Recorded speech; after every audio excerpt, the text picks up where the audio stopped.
What's up, everybody? Welcome back to the Ladies First panel. Okay, as you guys are waiting for us to come on screen, please go ahead and hit the like button. All right, while you're in here, if you're not already subscribed, go ahead and subscribe. And you're also welcome, and you should go ahead and subscribe to all of the ladies at the Ladies First panel. Bondy Blue, Jaylee's Corner, Jami ThatsMe, and Necey Dixon. Okay, so go ahead and do that for me right now. Okay. Oh, what's going on, ladies? Hey, y'all. Hey. What's up? All right. Welcome everybody that's watching. We are minus a member, okay, this week and last week, because our girl Necey Dixon is now married.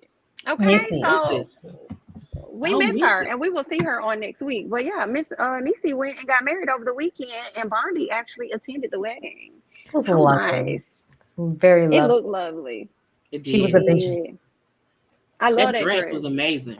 And the shoes, I loved it. The dress, the hair, then the outfit change with the two-piece and the ponytail. With the yes. She looked good. I said, and I knew. Okay. I was like, "Where's my girl with the outfit change? I know it's gonna happen." Okay, and then boom, bow, pow, she comes in with the two-piece, and I was just like, "Yes, I love." Nice. Congratulations, Miss Necey. So y'all make sure y'all send Miss Necey some love, okay? Make sure you guys do that. Make sure you go over to her page and send her all love on Instagram, YouTube, all of that great stuff. Congratulations to she and her husband, Mr. Ted, honey, okay? Yes. So let's go ahead and let's get into some fashion real quick, okay? I'm hearing a little bit of echo, not sure who, but let me get my earphone. Okay, just minor. Okay, so let's go ahead and get into some fashion real quick. Like,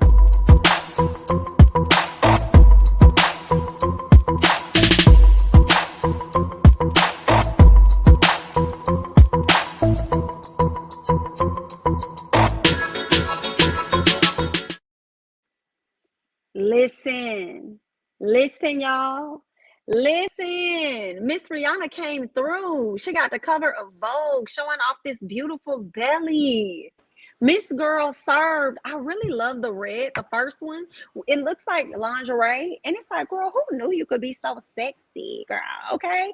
Still having belly and all. I think she looks great. Loving the white outfit. Is really giving me, I'm about to go get married. That's what it's giving. Love it. And I just like to see the skin of the belly. Like, look at that with this cute little jacket and just put a little, skirt on. I think Rihanna looks very, very beautiful, girl. They did what they needed to do on this Vogue photo shoot. What y'all think? I love pregnant women bellies. It's I think because like it's a baby in there. Like I think it is so like it's a whole magical moment. So she looks so bomb. I love the red two-piece, the jacket and the skirt. That's my favorite look. Also, the one of her when she had like the big old bellowing out and she was in the window, that was cute too. But I feel like when she said that, she didn't want to be like in like trendy clothes, like she wanted to be fashion, and she did that. I mean, she was gorgeous.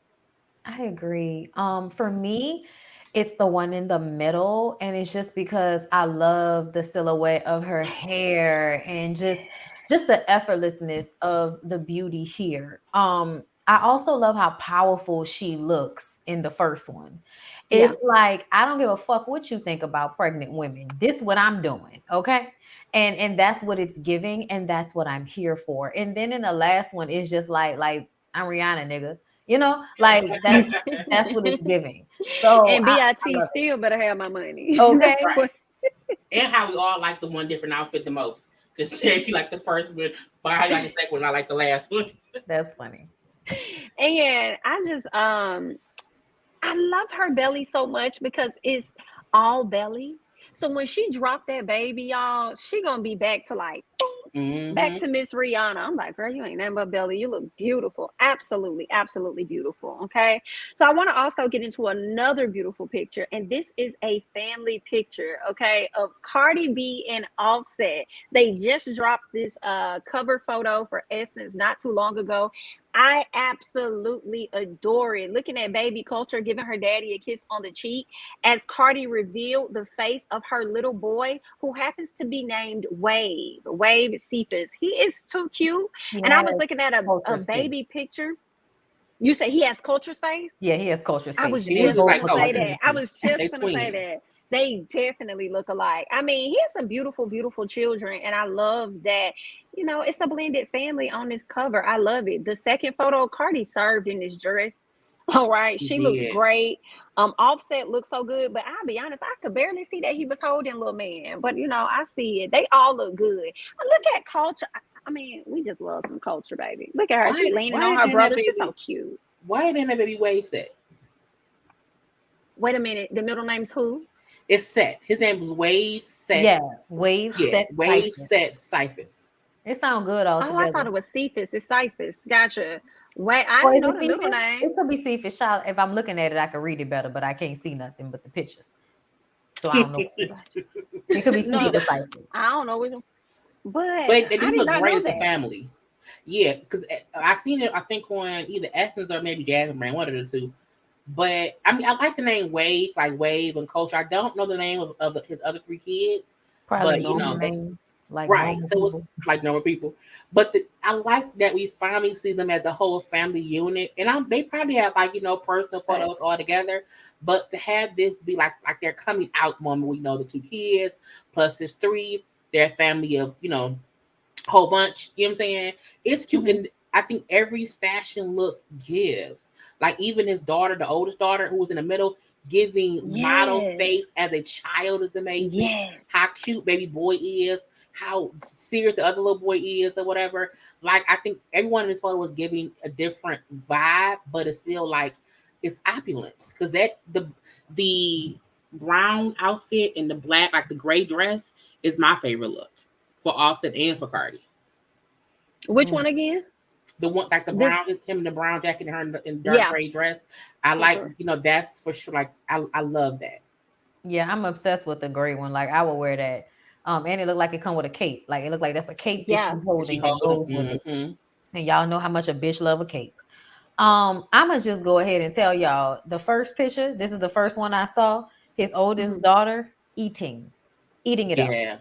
I don't even see anybody else except for when I look at, you know, Culture and then I look at Wave, and Wave is adorable, and then Culture's hair is so on point. And then it makes me look at the other two kids, and let's just talk about Lil Man. Lil Man to the left is so serious about this modeling situation. Okay, I am just feeling his energy. So about Cody with the blue little Cody. And he got the same in both pictures. Okay. Yes, the same look. Yes. Okay. This is what it is. This is the model face. Me and my daddy have the same look in both of these pictures. I know you see us. And then the oldest son, I love how he looks, you know, like I'm about to become a young man in his first one. But when Culture is hugging on him in his second one, he looks like a big brother that's just a kid. You know what I'm saying? Yeah. Like I love what everybody's giving in the separate pictures, but I'm gonna just say that first one, the oldest little girl ate up. Okay, ate up. I love seeing baby Culture lean over onto her older brother. I love that so much because you could tell that they actually have a relationship. I feel like a lot of these celeb kids, when the dad has so many children, they're not as close. So I do love the fact that you could tell they have like a close dynamic. And oftentimes when I see Cardi take like Christmas pictures or anything with Culture, she also takes them with his other daughter too. So I love that, man. And that was another thing I loved. You know, we're not showing them here, but there was a set of photos where Cardi is with the girls and Offset is with the boys. And I love the fact that it was, you know, both of the girls. I loved it. I thought, thank you, Cardi. It's giving. I grew up watching Will and Jada bring in his ex-wife and Trey on all of the vacations. I'm gonna just say it. That's what it's giving to me, but I'm gonna let y'all act like y'all made this up for yourselves. Okay. I like when we see them as a family unit. I think I really do feel like they probably had to grow into this, but it's good to see, okay, because I'm like, to me, this means the moms of the other kids had to be okay with this too, because of course they probably wouldn't do it if they did. So I hope that means if they wasn't in it. They would have been mad. How you gonna do a family photo shoot without your other kids? They couldn't. They had to make sure that the kids was there. I like that it shows that they have like it's like a unit. And like their whole family. I think, because some cheat, like before it was a lot of bullshit or whatever. And this to me looked like a family. Like my husband, my wife, my kids, our kids. And I like the fact that we know the kids are like siblings, not this none of my daddy kids. Like, no, that's my brother, that's my sister, and that's how it's gonna be. So I love it. It looks black royalty. Period. All right, y'all. Well, that pretty much wraps up the family fashion. Okay, so let's go ahead and switch gears. I actually have a question for OLFP, so let's get into it.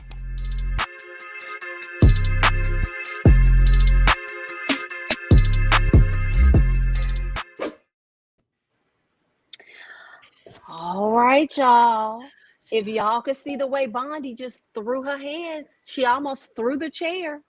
Listen, we have a question that has come to the front by Miss Tichina Arnold. She asked an honest question saying, what can we as Black women in America do to stop aiding in the emasculation of Black men in America? For me, we ain't got to do shit. Like, don't ask me what we got to do about them feeling less than when they be walking around here forcing their power on everybody, girl. What we gotta, like, I'm confused why we gotta come to the rescue. They can start working on that by themselves. I don't think that we need to be the saviors in this case. Like, I'm a little confused. What are you ladies thinking? Why that's not for us. This question? Why she? Was she drunk? Yeah, what prompted this? That's a good question. She just, it could have been a conversation she was having. I didn't see anything on Twitter prior to that as to why the question fell out the sky. It's weird because I feel like people always want to ask us what we could do for other people when people don't even do for us. So it's like, I think Black men emasculate themselves. So it's not our job to make them feel better. Like, be your man self, and then I don't need to help you be no man. And I think to ask that question is like, okay, put more on women's shoulders than what we already have. And I don't want that. And I also feel like the only man that we should be concerned with are the ones in our families. And not to not emasculate them, but to make sure they know how to be their own man and not need us to help them be more for themselves. I think, you have to pour into yourself and not need me to help you all the time. Not that Black women can't, help their husband, brother, father, uncle, whatever. But I'm not going to sit around here and figure out how to help Black men to not feel emasculated. Because if they can't figure that out, then what am I supposed to do? Because you the man. How can I help you how to feel more of a man? I'm not a man, so I don't know. I don't have balls with no dick. Okay, so I don't know what to tell you. Right.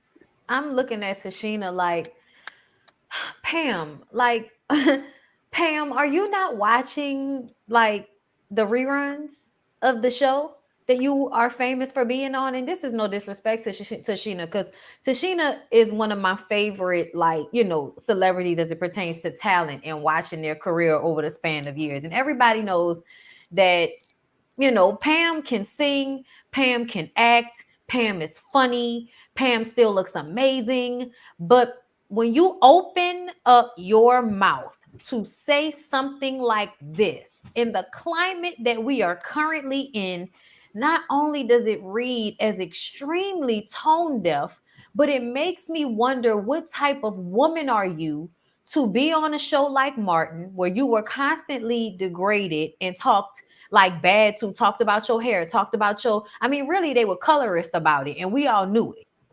We didn't feel like that at the time, but when I watch it sometimes, some of the things that Martin would say to Tichina is like, I can't even really listen to this nigga talk to her. Like, I would look forward to the moments where Tichina would get Martin's ass together to the point that you could tell they trying not to laugh on camera, because Tichina just like threw something at him that he wasn't expecting, because she tired of him clowning her in real life.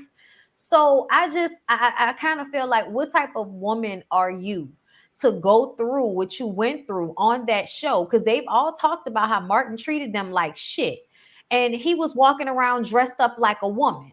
for most of his career on the show. And then he was dogging you out and calling you masculine. So I have to wonder where her head is and what type of woman are you that this is the conversation you are having in your fucking 50s. Because to me, a grown woman in her 50s that is of sound mind and has been in this business for all of these years should not be out here caping for men on a broad scale. You should have figured out by now that, girl, we tired. We're tired. No, we're not doing that. I'll cape for my nigga. I'm not caping for yours. Get your shit together. I love that statement. I'll cape for my nigga, but I'm not caping for yours. Anybody else's, girl. They can do it on their own. They've been out here running amok, and let them do it. In the palace. Let them do it accordingly. Yeah, that's that on that. I feel like you ladies pretty much said everything. Stop seeking and looking to us to be the savior. And what's a little slightly disappointing, just a little bit, not really, is that unfortunately they'll probably run to Gina's aid quicker than they'll run to hers. Oh, unfortunately, you know what I'm saying? So there's that on that, if you feel where I'm going. I sure do. I sure do. The fuck? Tichina, go to bed, girl. Wake up and come back to us later on. All right. Well, there's that. All right. Let's go ahead and get into some TV talk. Let's talk about some things.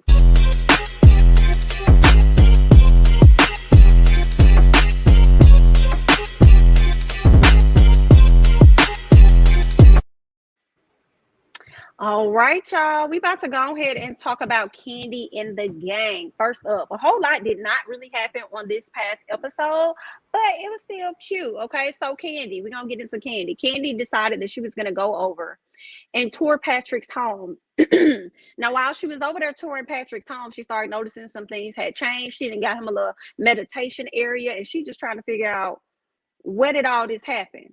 And we've been hearing Safari's name a lot. And Kandi just pretty much tells him, and I love that she said this, she tells him that, you know, in the beginning of the relationship, we often try to please our mates or whatever. But over time, we get stuck in that phase. And when we want to get back to us, we can't. Because a lot of them friends done pretty much left you. They done move on. Like, life done kind of changed. You done made your life revolve around this particular person. Like, you got to still be able to have some of you as you go forward. So she suggested that he still do the party, the housewarming. He say he gonna do it. We gonna see. I love the advice that Kandi gave to him, because I definitely agree he is getting drowned by the likeness, okay, or the love or whatever for Miss Safari. And like I said on last week, I just feel like he thinks that she's out of his league, and the fact that he was able to grab her, he wants to kind of like hold on to that. What are you ladies' thoughts on that? I think that I don't care what anybody says. Patrick is a super duper senior. And really what that means is he doesn't have a lot of like he doesn't have a lot of common sense. He may be book smart, Kandi. He may be, but the common sense is not really there. It doesn't feel like it's there. When he's standing there telling people to leave the parking lot, it's almost like, wait, don't ask him to do two things at once. He might explode.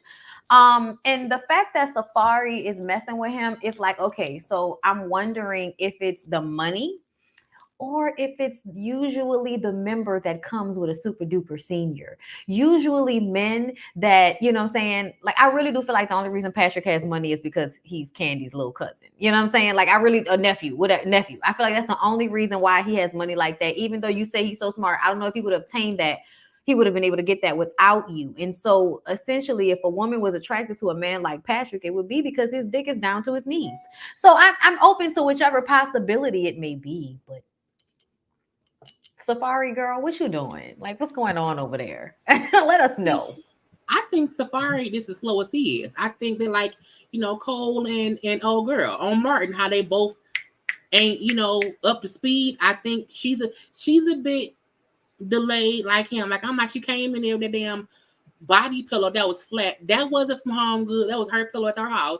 And then the rug was too long. I'm like, how you? It was the terrible. damn decorator. She folded it. Jalen, did you see her folded at the end? I said, did she just fold? She just measure shit. So I'm like, how was she? Like, you had somebody. So I feel like she just is special. as he is. They are a special couple, and that's why when he then said, "Well, Candy said I should have my house," I'm like, okay, I support you, because she's like, okay, I'm gonna be slow. He gonna play. We gonna go together. I like Candy telling her too, like, I keep hearing your name. It really me? Yes, bitch, you, because you keep telling Patrick what to do. So I was like, they both are super. They are super duper senior couple together. And the moment I'm like, that rug don't fit. She didn't I measure was thinking shit. this, the Why it rug, don't that when she fit? plopped down on that little seat, I said, that is not Yes. meditation style. That looks so That's it uncomfortable was weird. So I was like, just let him, girl. None of And it I'm like, matched. why don't Like, Melvin like have no at say all. so? Like, why is Melvin always just like, whatever you gonna because do? you know, I'm like, Melvin is supposed to be so much of a man that he don't care about stuff like that. You know, niggas that act like, I ain't worrying about that. As long as I got my mattress on the floor in the back, I'm fine. because when he showed that TV hanging on the wall, I'm like, I don't think It no was chain. swinging. It's It for was TV. swinging. I said, you gonna start watching Wasn't it TV? hanging from some chains? Was that the TV? Yes. Do y'all get earthquakes in Atlanta? What if it's gonna be an No, earthquake? ma'am. Girl, I hope not. No, but they TV's can gonna get a fall and break, strong wind. They can get a honey. strong wind, and that Because there was a TV will be. wind. That TV was flowing. Like, is it a sex swing? I I was like, throw up. what? Made She me taught me dizzy. to put my TV in. I'm like, and it was the extension cord like hanging from. I'm like, what the fuck? If you could tell hire a crew, they she can got that fix TikTok. all that. It's the fact that he said he was glad he went with Safari to decorate his home when we didn't even see anything but a corner. I was so confused. I was like, Torin gonna eat you up, baby. When he And said then he in the Couch, what confessional. table? Then he in a confessional talking about I am very happy that I allowed Safari to design my apartment. It's like, nigga, you played yourself. She would have liked your place better if Torin had did it and then it was a surprise. Like, Yeah.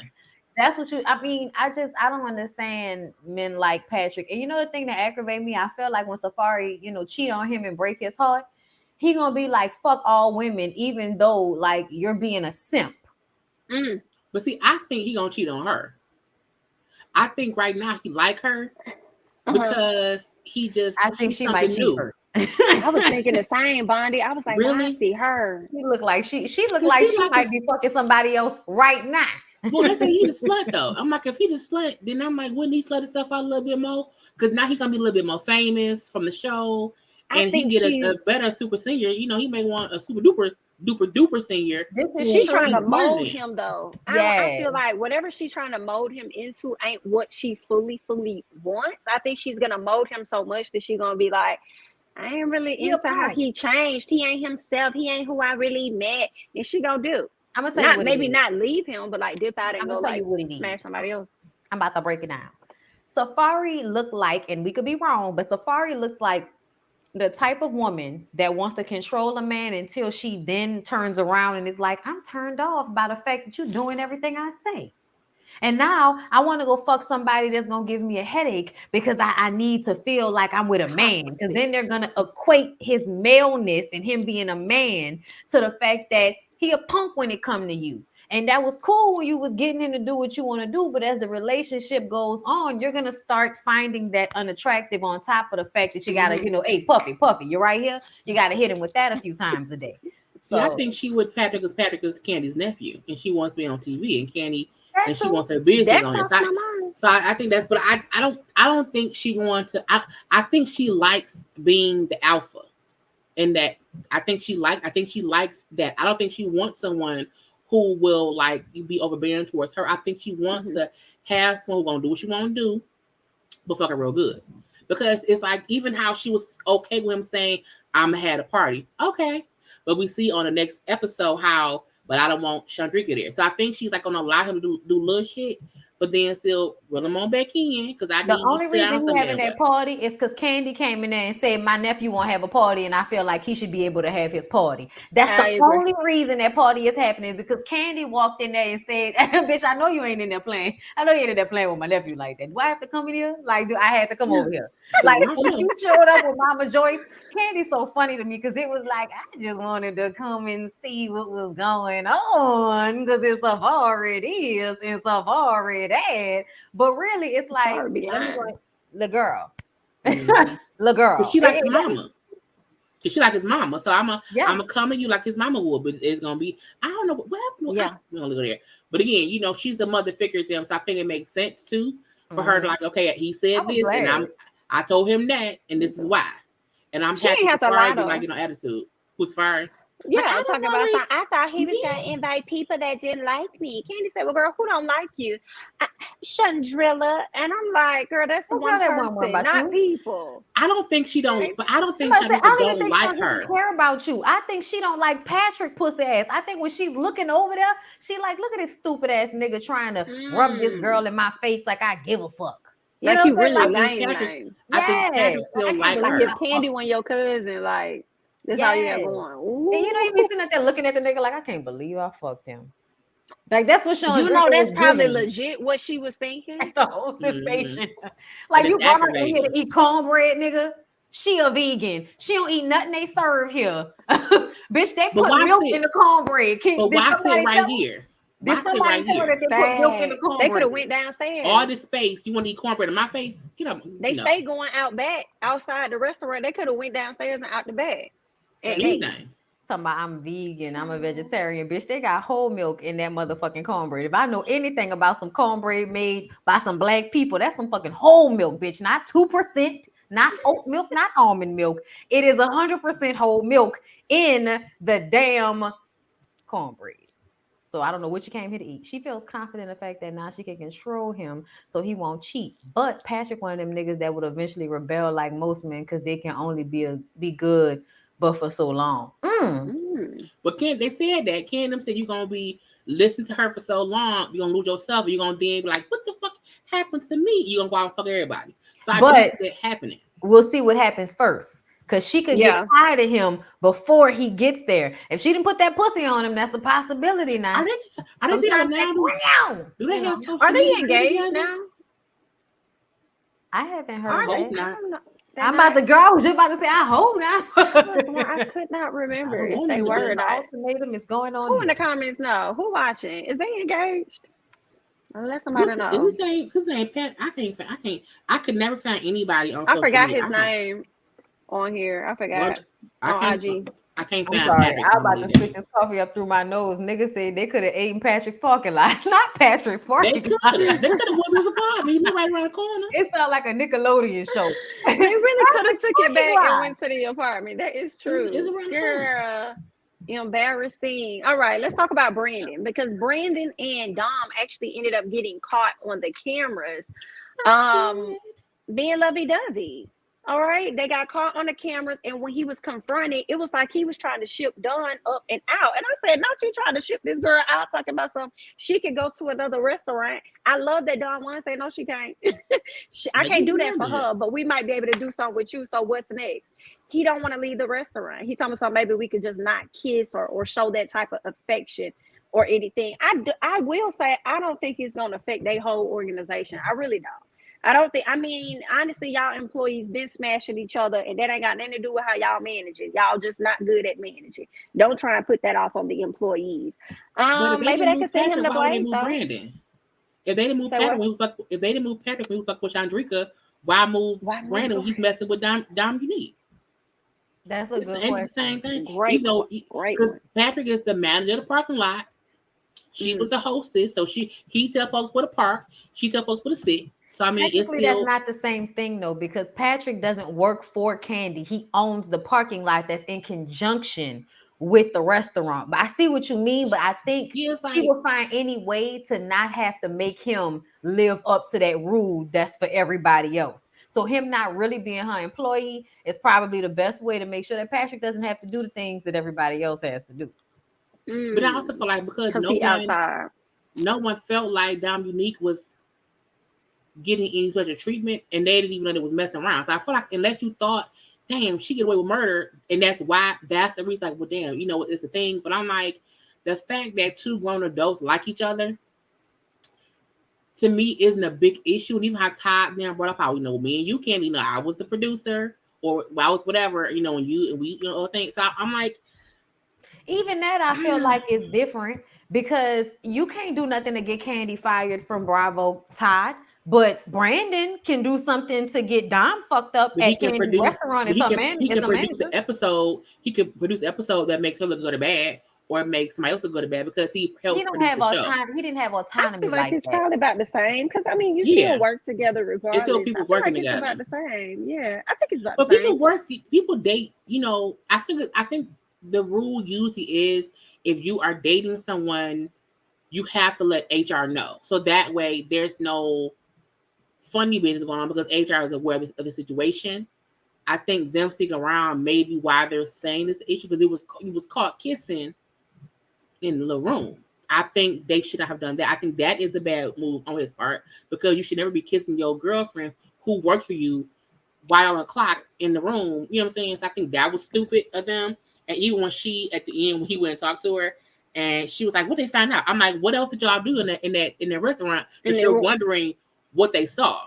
Because I wouldn't have said what they see. Because I know when he did shit, maybe like kiss and hug. So like I yeah. wouldn't have asked that. So I'm like, "What did y'all do that you wondering what they saw?"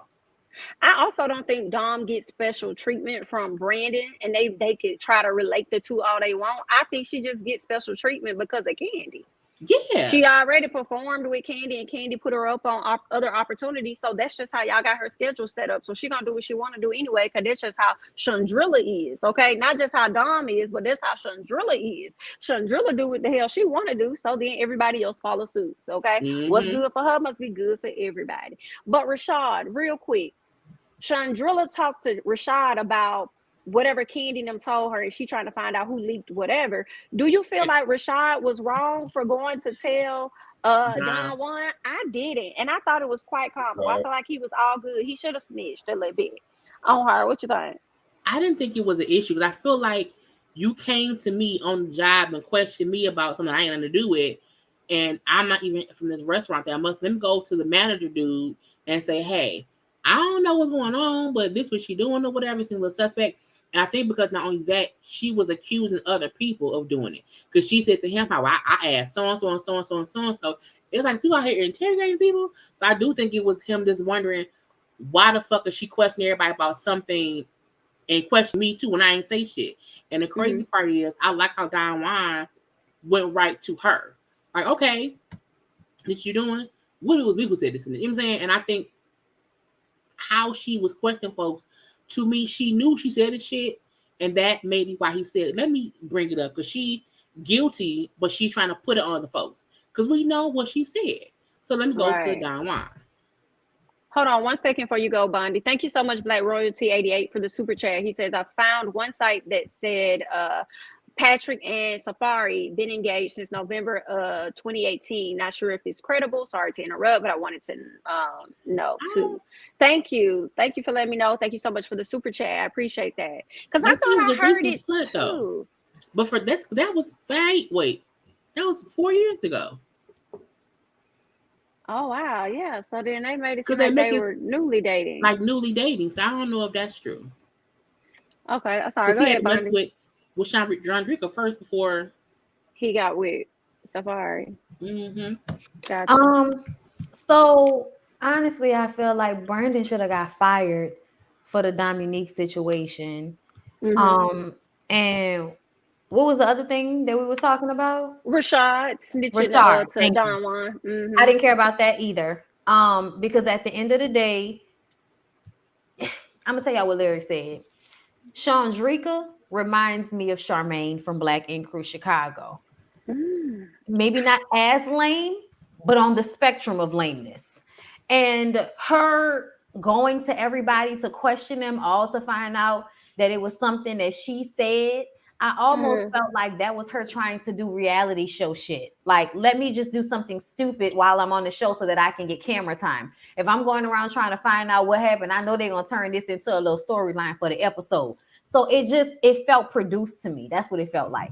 And at the end of the day, like I just don't even care about whatever Chandrika has going on. Have we gotten to Brian yet? No, let's talk. Let's talk about Brian with him dipping. I guess he had some wine in his bag, and Don Juan decided to have a conversation with him. And in that conversation, Don Juan got really upset because I guess he wasn't there for him the last time, so he wants to make sure he's there for him this time. I'm not an alcoholic. I don't really know a lot of them or any, to be honest. So I would think maybe a little bit of wine is okay. But when I think about him having it in his bag, taking it with him where he goes, it's like he's headed right back down that path. And I also feel like he's still in that space of grieving over his sister. So it's going to be easy for him to divert, and he's making himself feel okay with, oh, it's just wine. It's just wine. But then at some point it could not be wine. It could be something else. So I don't really fault Don Juan for, coming down so hard on him. What are y'all thoughts? I think that Brian lost me as soon as he said I couldn't do all of those programs. I had to go to Jesus. As soon as he said that, I said, oh, you about to get back on drugs then. Because to me, when people say that, it always brings me back to Whitney Houston. I always say that because I feel like she was one of the main people that used to fight going to rehab or fight doing some type of therapy long term because, oh, my Jesus. And to me, that just means you don't really want to deal with your issues.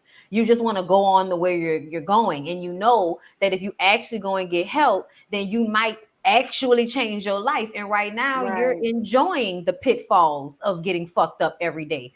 I feel like if you're walking around with a box of wine in your book bag, my nigga, like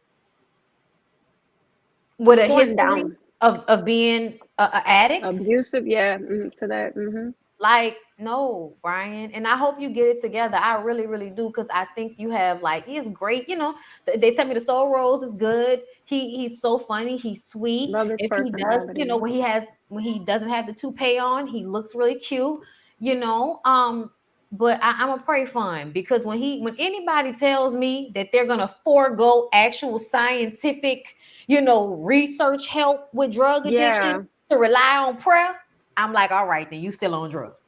Like, we cool. That's exactly that's what Judge Mathis would say. He would say the same thing. You still on drugs. You ain't trying to get the help. Ooh. I don't know how I really missed that part. I think everybody different. I used to drink heavily when I was younger. When I was maybe from like 17 to I think the last time I got really, really drunk was I was 30. But everybody needs something different. Like I wasn't an alcoholic, but when I drank a lot. And then my dad was an alcoholic and had an ex-girlfriend who was also an alcoholic. And I think like my dad didn't go to AA, but he did stop drinking. I think some folks have to find what works for them. And for some people, they don't like the structure of AA. So as long as a person knows they have to do better, I think that's what matters. I also feel like he was saying that his major issue wasn't drinking. It was the drinking and the drugging. And those as a combination was just horrible. And he got worse and worse and worse and worse and worse during the pandemic because he just kept getting drunk, kept getting high. Because when he was on Speak on It, he said the issue was the drugs more than the drinking. And I do know some folks who will choose wine over liquor, but you have to know your limit. And I don't see issue with someone saying they want to pray about getting stronger to get clean. Because like for me, I didn't want to go to AA either. Like that wasn't what worked for me. I just had. Were you doing meth? Well, no, but that's the thing. Whatever a person is right. So if he's not doing drugs, I think it's a little different than you picking up your alcohol every now and again. But that's my point. If his real vice was the drugs, and that's what he stopped doing, he's not doing drugs anymore at all. But he's doing wine. But he's doing wine to the level that he was doing the drugs. He looked drunk when he was talking to Don Juan. I don't think, my point is, people have to do what works for them. And so if he's not ready for AA, I'm saying that works for him. Because even for me, I didn't want to do AA. But that doesn't work for him because he's still in that place. Let me get my point out. What I'm saying is, he has to do what works for him. Because even if he wants to go to AA now, if he's not ready for that, it ain't going to work. So what worked for him now is to at least get him to not be doing drugs and doing meth and heroin and weed and cocaine and pills. That should work for right now. Some people can't stop everything cold turkey because it makes them want to either relapse sooner or they have more issues and they're going into something else. I like his explanation on Speak on It because the show, which was reported earlier, Speak on It was more recent. He brought up how he had to get to a clean point. At this point in time, his sister had just died. So he probably is still one for grieving and still drinking a little bit. But I don't see an issue with him saying, okay, I stopped doing drugs and all I do right now is wine.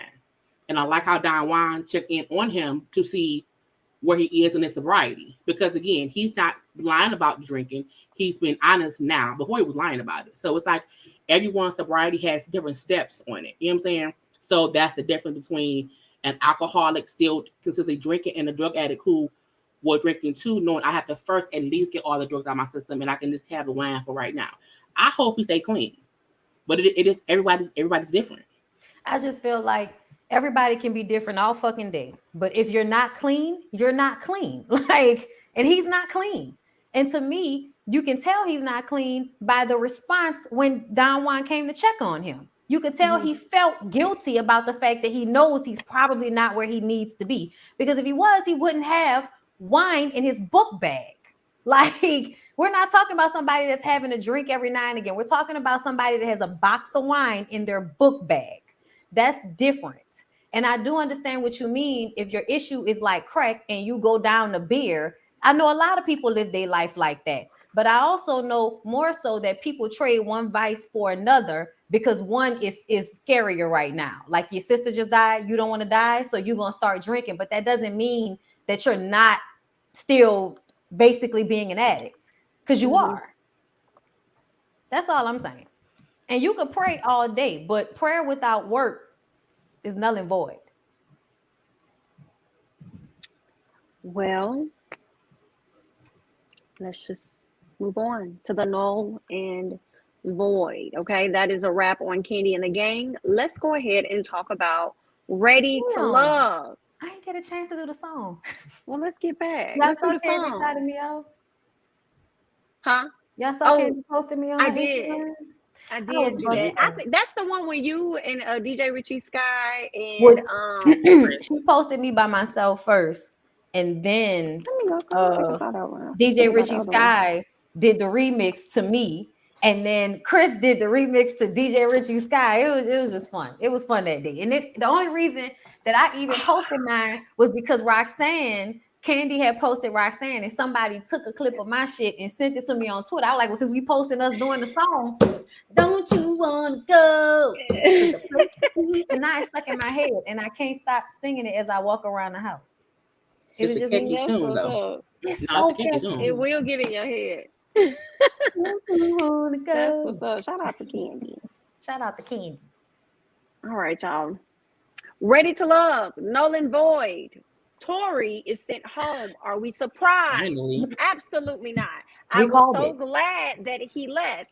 And I also had to call out them tight ass pants that he had on while he over here talking about he was going to put something in somebody's kidney. I don't know any men that are around here wearing those tight ass pants that's putting anything in a woman's kidney.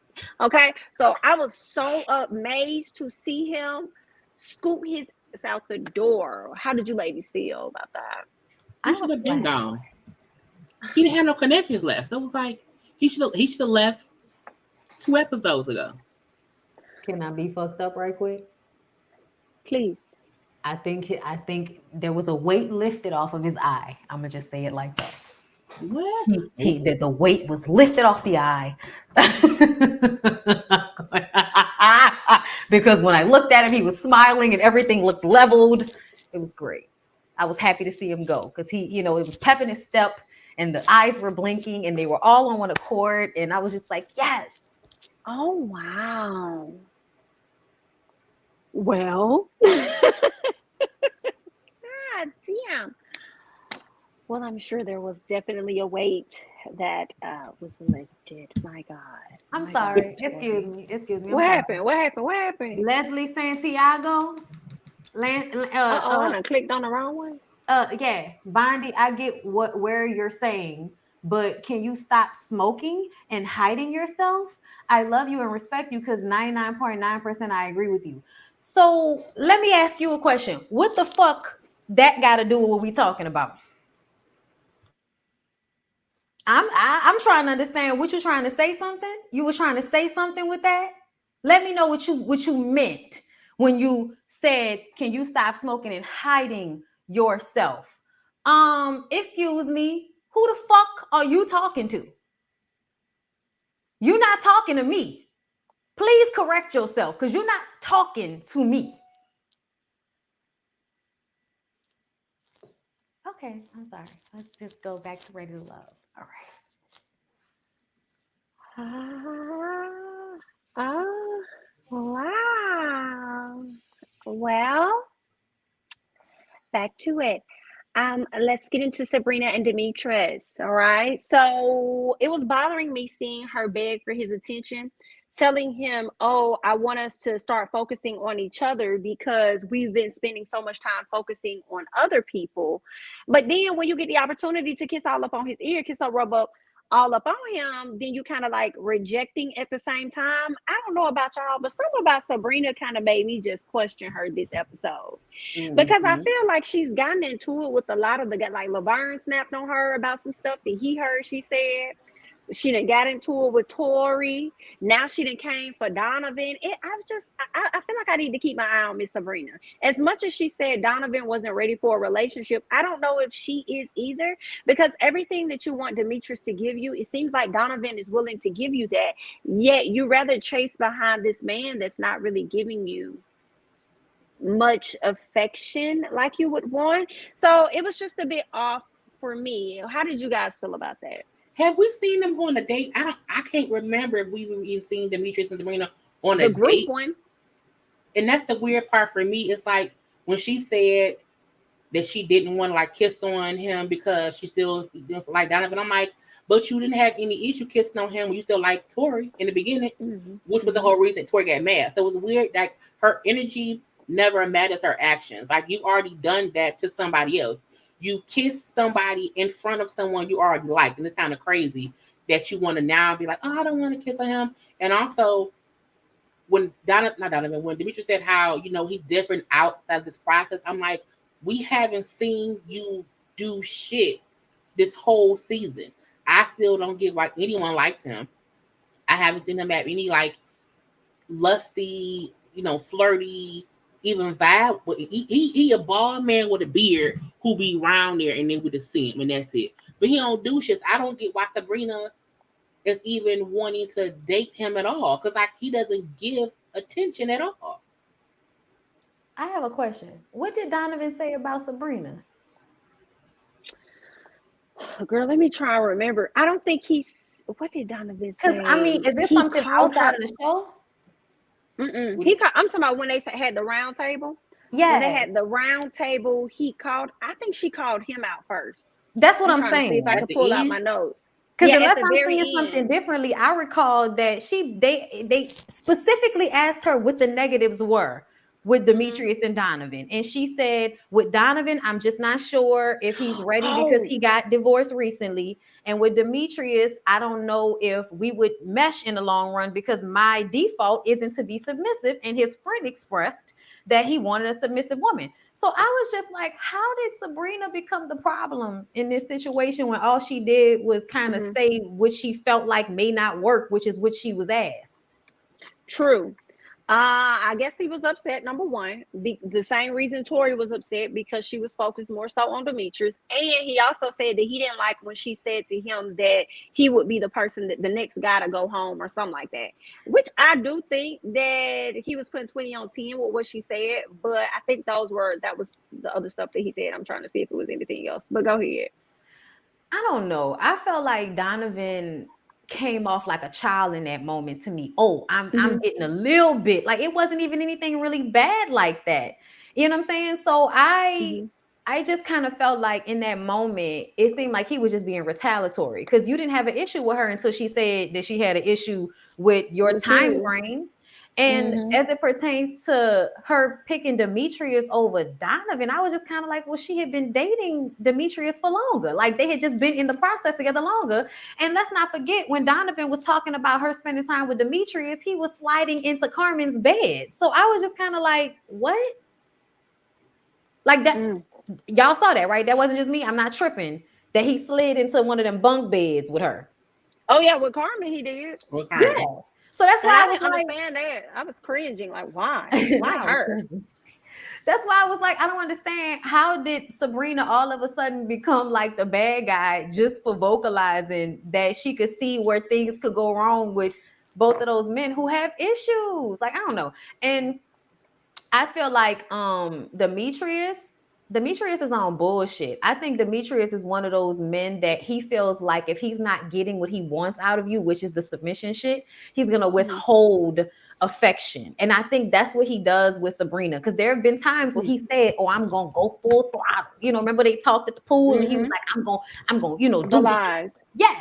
And now it seems as if you're telling us that you can't do all of that because she's still interested in other people, but she was interested in people before. And that's what the process is. So I don't know. I just kind of feel like the men, to me, more so, the men seem to be upset whenever there's a woman that has more choices. They want to be the ones that have to choose between two people. They don't never like when a woman is the one that basically has her pickings, which I feel like is how it should be. But whatever. Gotcha. No, I think you make a good point with that. When it comes to Demetrius and him saying, "Oh, I don't know what he said directly, but basically he says because she's dating other people, she'll get my full self when she's only focused on me." And I'm like, she's already told you she was focused on you. So Tommy, how do you sit in that space and hear him say what he say and not check him and let him know and understand, like, this is the process that you entered on. You entered into a process where a woman is going to date other people. And Tommy has always told y'all to arrive as yourself and your open self as that. And then you over here telling us that you're going to be closed off, but at the same time pursuing this woman the entire time, but really she the one pursuing you because you're not coming up on her. Girl, I'm ready for Demetrius to go. So I'm ready for the show to go off. I'm about to say, when the next season coming up? Who the next bunch of motherfuckers we gonna get in here to fuck? Right. Some folks from Miami. Did you go, Jalen? I just think they all can end. The only couple is really Joy and Clifton. Everybody else can go. That's a fact. Nobody else is giving. Speaking of Clifton, Nakia decided that she wanted to talk to him about the Joy in him situation. And she said that, let me go back. Yeah, she said that you pretty much said that we were going to do all of these things together. But then when Miss Girl got here, we didn't. And if you would have already made your choice, I wish you would have let me know. And then he was like, he had plans on doing all of that stuff, like hanging out with her, spending time with her. But when Joy came along, it just changed. I just feel like he didn't. I don't know if he really had plans to hang with her like she thought. I feel like he was just telling her whatever it is that she wanted to hear. I felt bad for her when she started crying, though, because I don't think she cried over him. I think she was just crying over the fact that I opened myself up to this process and I haven't found the person for me. I think it was messed up that she actually had to go to him and had a conversation versus him coming to her. You know what I like the most about it is I noticed that Joy had that conversation with him last episode and was like, you need to talk to her about what you feeling. And at first I felt like, are you saying this because you want him to be clear for you? And now watching this, I'm feeling like, no, she just wanted him to clarify it for everybody, like she said, because you still have, and they're friends. Like you see when they get up and when they hug each other and shit, like you ain't even got to do all of that. So they are like making an effort. Joy and Nakia making an effort to not allow what they're trying to do with Clifton affect how they treat each other, which I find highly, respectable. But at the same time, Joy just gives me, I'm getting older and I look like this. So if I haven't held down a man yet, I need to be desperate to hurry up and get the first one that makes my nipples hard from looking at him. And I get it. Like Clifton has this appeal, but I don't like when I see women put forth more excitement and effort with a man than they put forward with him. And to me, he is always like so laid back and she's always running and jumping and just doing way too much physically to show how much she likes him. And I just kind of, it starts to come up like pick me-ish just a little bit, even though she's not doing that with the other women. But Tina's ass, when Tina showed up and she was like, she thinking I'm gonna talk to her, but you just got here. I'm like, what that got to do with you? What you mad at Tina for not being here, bitch? Like, that ain't got nothing to do with you. So I don't know, y'all. I feel like all the relationships are trash, essentially. I like Joy and Clifton only because, like, when I see Joy on her IG, I think that's just her personality. She's just like she's a bubbly person.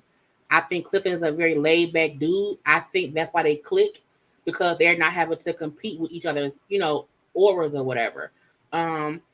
Even though she is extra extra, I like that he accepts it. I like that when she is extra extra, he allows her to feel like he enjoys her being around him. Whereas for like Sabrina and Demetrius, you get nothing. I think that's the reason people keep saying like they're the only true couple here, because since day one, when they was on that little bench or whatever chit chatting, it was like a little twinkle there. And I think all season they've kept that same thing with Clifton and Nakia.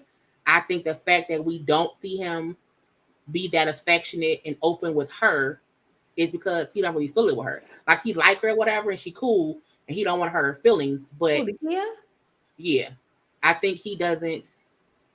He's more open to me with Joy than with Nakia. Oh yeah, like even how they have fun, how they be laughing, how he was in the little onesie, with her whatever. Too, though. Y'all noticed that.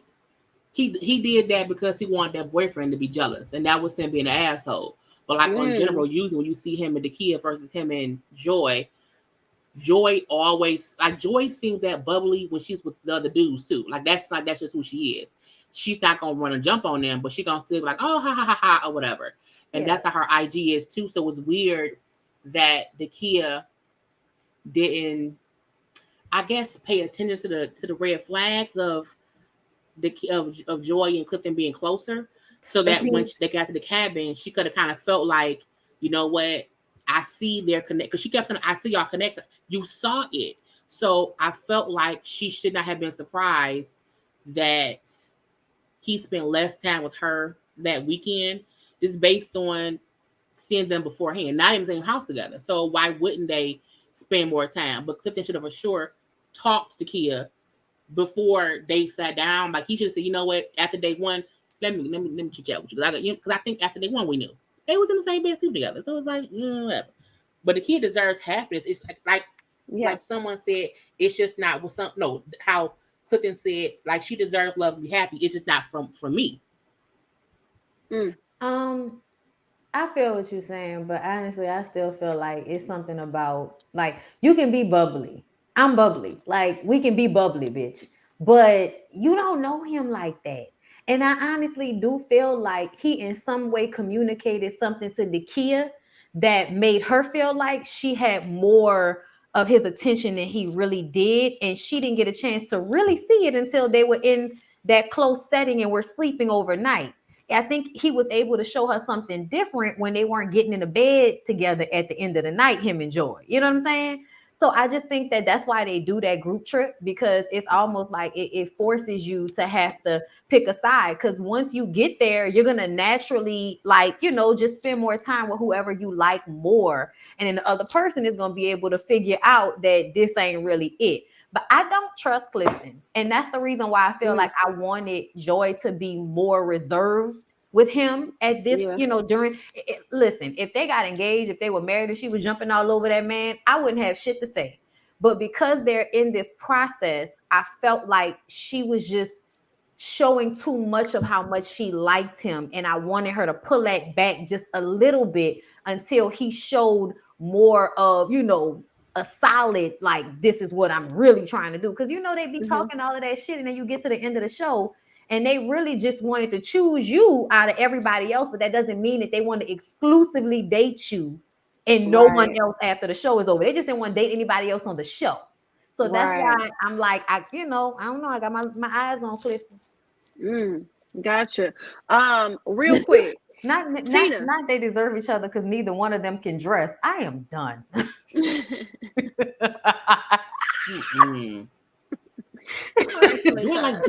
boho sheep. She had that he be having tight shirt, like he be giving you a medium shirt now. I be like, nigga, is it built or is it or what? Like, is it muscle? What's going on? It's a little tight. All right, y'all. Tina did not show up, and she actually stood up nephew Tommy. But when we ended up getting to, first of all, Tina, you should have been left, girl. You shouldn't even came down to the doggone lake house or wherever you went, girl. You should have went on about your business. But we get to the group setting where Tommy is talking to everybody. The main thing I want to talk about is Paul. calling out Carmen for I guess because she's not very open. And then Carmen says, "No, you're not open because I asked you." It's so funny. I asked you about your dates and you don't want to talk about it. I feel like Paul don't got to talk to you about his dates. You need to be focused on just what y'all got going on, in my opinion. Then she also gets so much on her high horse, gets so upset, and decided that she was going to air out the things that he said, basically insinuating he was saying these things about Nakia as though, oh, I need a woman that looks a certain type of way, and I got to have a woman like this and have a woman like that. But shout out to Nakia, because Nakia said, I don't believe anything this BIT is over here saying. I don't believe her at all. And I was here for Nakia collecting Carmen. So they almost went at it. But Paul's face when Carmen called him out about the things that he said, I was like, he did said that. And then he looked directly at Nakia. Yeah, he said it. So it do make me think he said that about her. But I don't know if he did, but I do believe he said it. I think he did, just based off the fact that every time he have conversations with Nakia and he talking about how great she is, it sounds like cap. It sounds like something you saying because you just want somebody to be interested in you so you can stay on the show longer. Yeah. And you knew that she was feeling a way about Clifton. And so you kept, coming in to save the day. And it just never seemed genuine to me. Because he would keep saying the same thing. If a man can't see how bad you are, something wrong with him. I said, how many times you going to tell her that exact same thing? It comes off like you're just running the track over and over again in your mind. But the thing about Carmen is that what Carmen doesn't understand is that that's why I didn't like Donovan. That was another reason why I did not like Donovan, because Donovan was acting like Carmen wasn't the person we were seeing her as, talking about she's so confident and she's not worried about any other woman and she's very confident in who she is. I said, nigga, what show are you on? Because every time she's in a room with another woman, she's comparing herself. When she said Sabrina is a good girl, but she's a better woman, I was just like, are you now with your blue contacts? Are you now?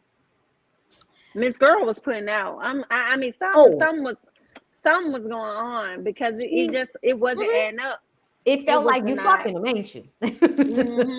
You're fucking them, ain't you? Carmen has always had blue-eyed bitch envy in her just her whole aura.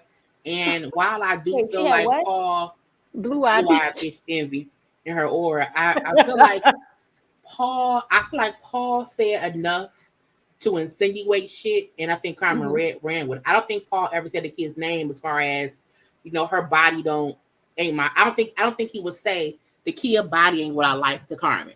I think Carmen listened to Paul. Paul said stuff in general about the women, and she then put that on the kid because she don't like the kid. And you could tell that because she always went at the kid. Not anybody else, is always with the kid. And the kid pointing and saying, she's had it out for me since Eric went home or since she knew Eric liked me. And I'm like, well, you're right. So while Paul wasn't innocent, I also don't think that he literally threw the kid up under the bus and said things specifically about her with her name. I think Carmen knew I can say this and it sounds believable because Paul be talking shit all the time. You know what else? What? Oh, go ahead, JB. Sorry, go ahead.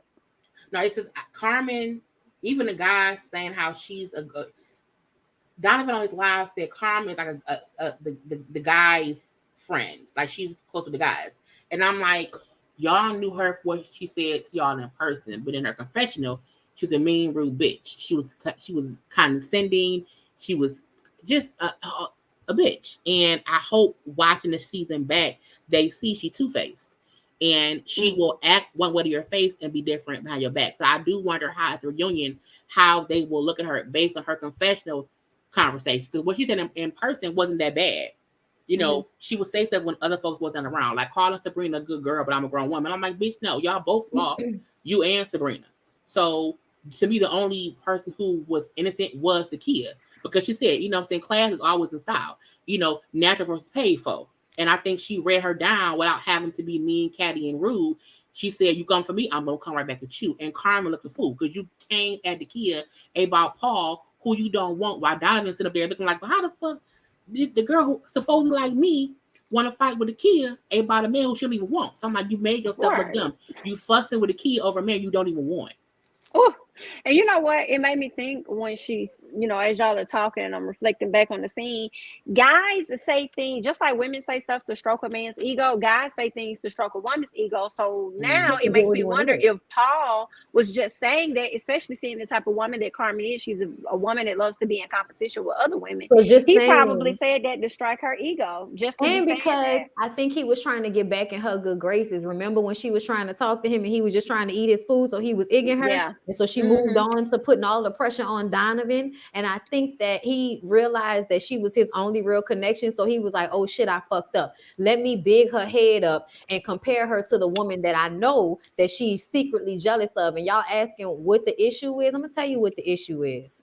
Carmen sees herself as the businesswoman, but Dakia embodies the shit in an effortless manner, meaning she doesn't have to hide her whole antics in order to still come off professional like Carmen does. So to Mm. me, I feel like Carmen looks at Dakia like a version of herself that she wished she really was, like that clean, respected. Like as much as the niggas tried to play Dakia, they respected her and they weren't gonna play with her.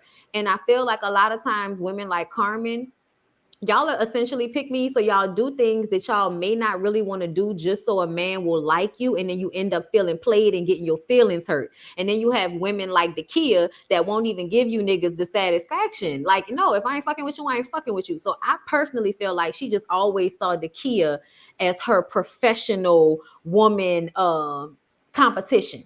She's in Mm-hmm. competition with all of the girls, but specifically with the Kia, because the Kia is, and you heard the men talk about how she's a boss lady. And Carmen wants to be seen that way so much instead of just seeing like they saw Precious, the party girl.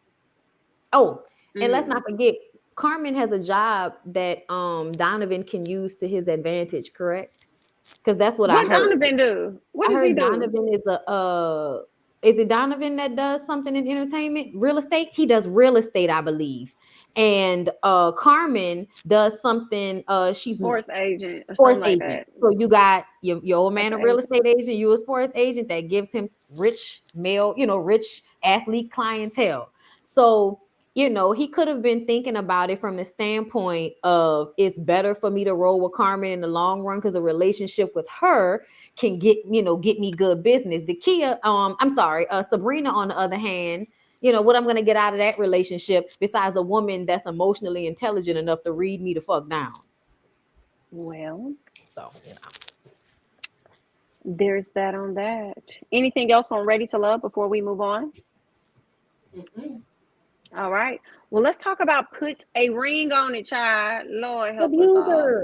Abuser. Oh, Lord help us all. Shay, Fonzo. Okay, we learned some things about Fonzo. He actually manages Rick Ross. So with him managing Rick Ross, is always a lot of ladies that's around him. They actually did not go on a date this week. They ended up just being at the house and talking to Dr. Nicole or whatnot. And this is when Shay uses the opportunity to bring up his ex-girlfriend. At first, she brought up a situation and he actually exposed that it was a young woman. And I'm like, I didn't like how they was wording it. Like a woman put up this picture of me, like it was so far removed. A woman put this picture of me and said that I was the love of her Her life. life. Come to find out, this was your ex-girlfriend putting this stuff up. So now Shay does have a reason to truly question, are y'all still in contact and what's really happening there? And so this is when Dr. Nicole says, well, he needs to start setting up boundaries so people can start respecting the relationship. And then here goes Shay. What Shay said, Shay says, I don't want him to have any contact with any women if it's not going to be business. And some friends. And I don't want to say friends because I'm afraid that he's not going to be able to manage that. And I'm just like, Shay, if you got to do all of this, why are you with this man? If anything he does, you're going to question, why are you with him? Him going on a date that y'all signed up for, he's too excited about it. It's a problem. Why is you with this man? Free yourself. What are y'all thoughts about Shay and Bongo? Honestly, it was crazy to me that I felt she was more scared of what he was going to do in retaliation to what she did. She wasn't really worried about the girl like that, like not the way Shay was worried about Alfonso and who he was going out with. It Right. really was from the standpoint of he's going to try to hurt me with this. So I I was just kind of like, they honestly, y'all, their relationship screams abusive to me. Like the way she cowers, the way he the way he treated Dr.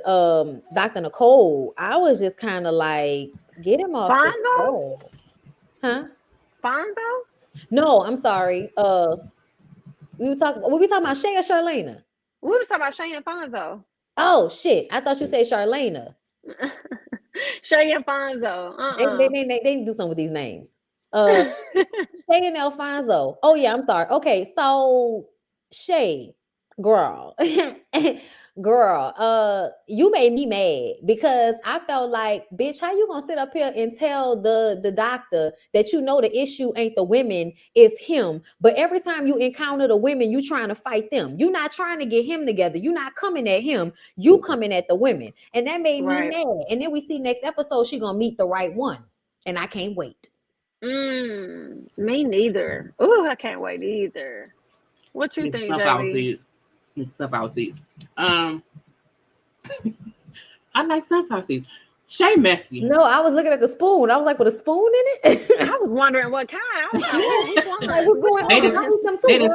They the seedless one. So I always put them in a cup and then I just eat them with a spoon. That's why. Yeah. Okay. I'm thinking I didn't know that you can get them like that. Okay, go ahead. Girl, my bad. Shay messy. I think Shay messy, and Shay likes to be messy. I think Shay is perfectly fine with what's going on between her and Alfonso because she ain't left yet. I think she likes the fact that he's in the industry because it was her in the industry. And she's staying because she can get close with Rost or just close to whoever he's around. I feel like Alfonso, in my opinion, Alfonso seems to have always been who he is. I don't think he acted a different way and got her and then changed. I think how we brought up how when we was first kicking it, she knew I was in these streets. She was one of the many, and she knew that. Like, we were in exclusives. I feel like she put herself in a situation with a whore man, then became his girlfriend, but she still wants to hold him to the same thoughts of when he was a whore. Like, why be with him if you're gonna think he's still a whore? Like, don't be with him. Because if you didn't want him, then leave. So I'm like, she wants to be. You put up with him being a whore before you got to have a couple.